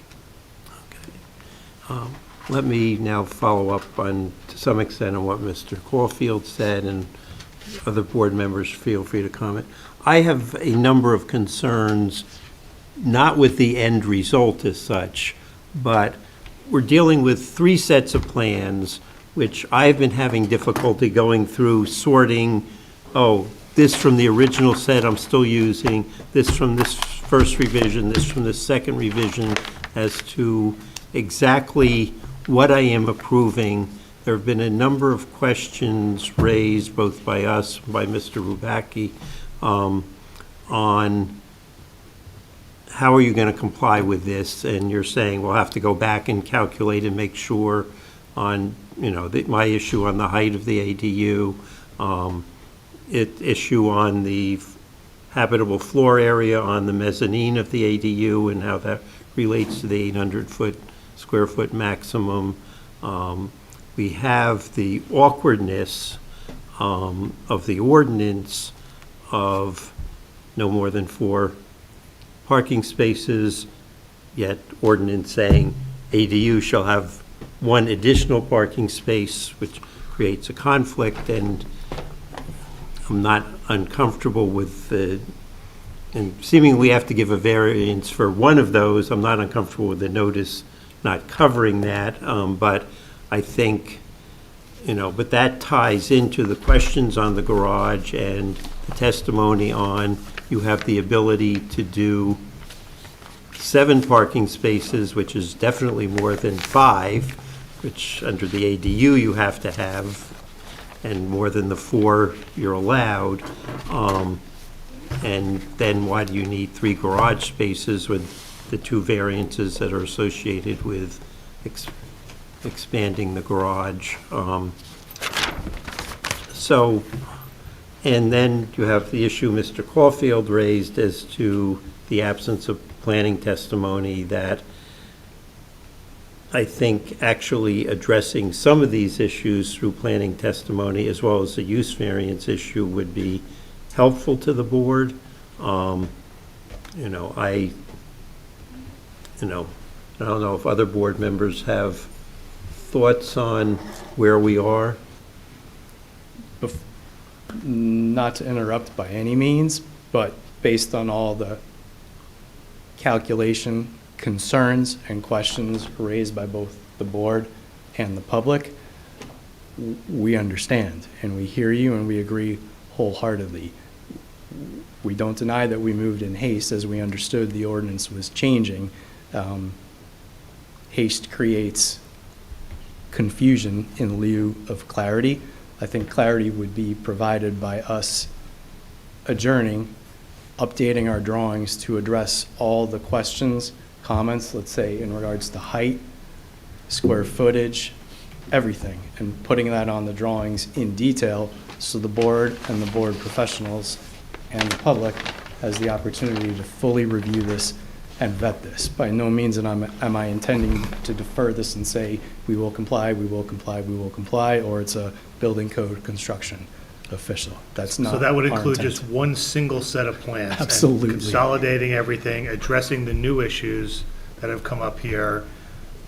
Can I add something? I mean, Please, and a planner. yeah, I mean, there's been ADUs that have gone through this town, but they have not come through this board. I mean, they've gone through the planning and they've gone that way, but to come through this, it's never happened so far, as far as I know. It has? We approved did it? one. We approved ADU. one. When was that? I don't remember. A meeting Earlier you this year? probably weren't here. Maybe I wasn't. It was 2 meetings, right? 2 hearings. We had one where they ultimately withdrew the application. Got it. But I mean, the one that we approved, it was over 2 hearings. Oh, that was the one Yes, that that's had the correct, garage yeah. on that side, One okay. at Yes, it was 440 2 But- hearings, yes. Which is different, it had an entrance to its own self in that way, okay. But, I mean, that's just something for the applicants to understand that as well. Thank you. Yes, as in I addition. want to make sure that, in the new set of drawings you do, that you provide some sections and elevations, especially of the porch and the privacy fence, because all we have are plans, and all I do is hear you talk about it and read about it. I can't see anything Sure. to understand the relationship at the top of the deck to the brackets on the windows to the hot tub, and how high is 8 feet? Where is that relationship to your window heads and things like that? Like, what's it look like? And then the most basic thing, also, I think it would be just relevant or calming to see a section through the ADU that shows this, what I call water collector that you have at the front door, and show me the drain that you have, and I just like to have more confidence that that's realistic. Whether or not it's a good idea or not, it's another thing, is one thing, but can it really work? Is it really thought through? Because, you know, I'm looking at plans, I'm seeing elevations, it's flat. There's no difference between the outside paving and the inside floor, so, and you say there's a drain, but there's no drain drawn, I want to see more. I think, you know, I don't It might be stand the over mezzanine here. you might just have to get rid of in a sense. And because it's causing a lot of issues, you have to go down on the property there. So think about that. Yeah, I was just going to say, it seems like a lot of gymnastics to get some height. Yes, it And I is. don't know if it's actually realistic in practice, and I think it might cause a lot of issues in the future for the homeowner if you actually do move forward that way. So I would either, consider getting rid of the mezzanine, or you're already in for so many variances, possibly a height variance for the ADU, to make it work instead of excavating down. We will definitely take your comment into consideration. At the bare minimum, we promise to provide detailed elevations showing the deck, as well as a section addressing all of the grading and heights and the drainage. Okay. So our next hearing is July 23rd. Will you be able to be ready by then? Bear with me 1 minute, I need to check my calendar, please.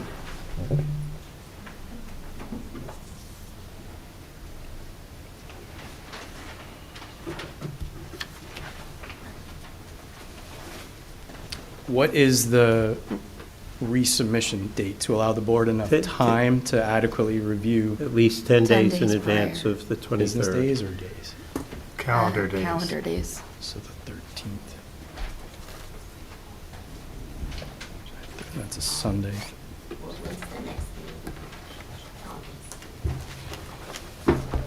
What is the August date, if you don't mind? Okay, we currently have scheduled 2. We would, in an ideal world, not like to have 2, but they are August 6th and August 20th. And if August 20th is more likely, depending on your schedule. Yeah. Yeah.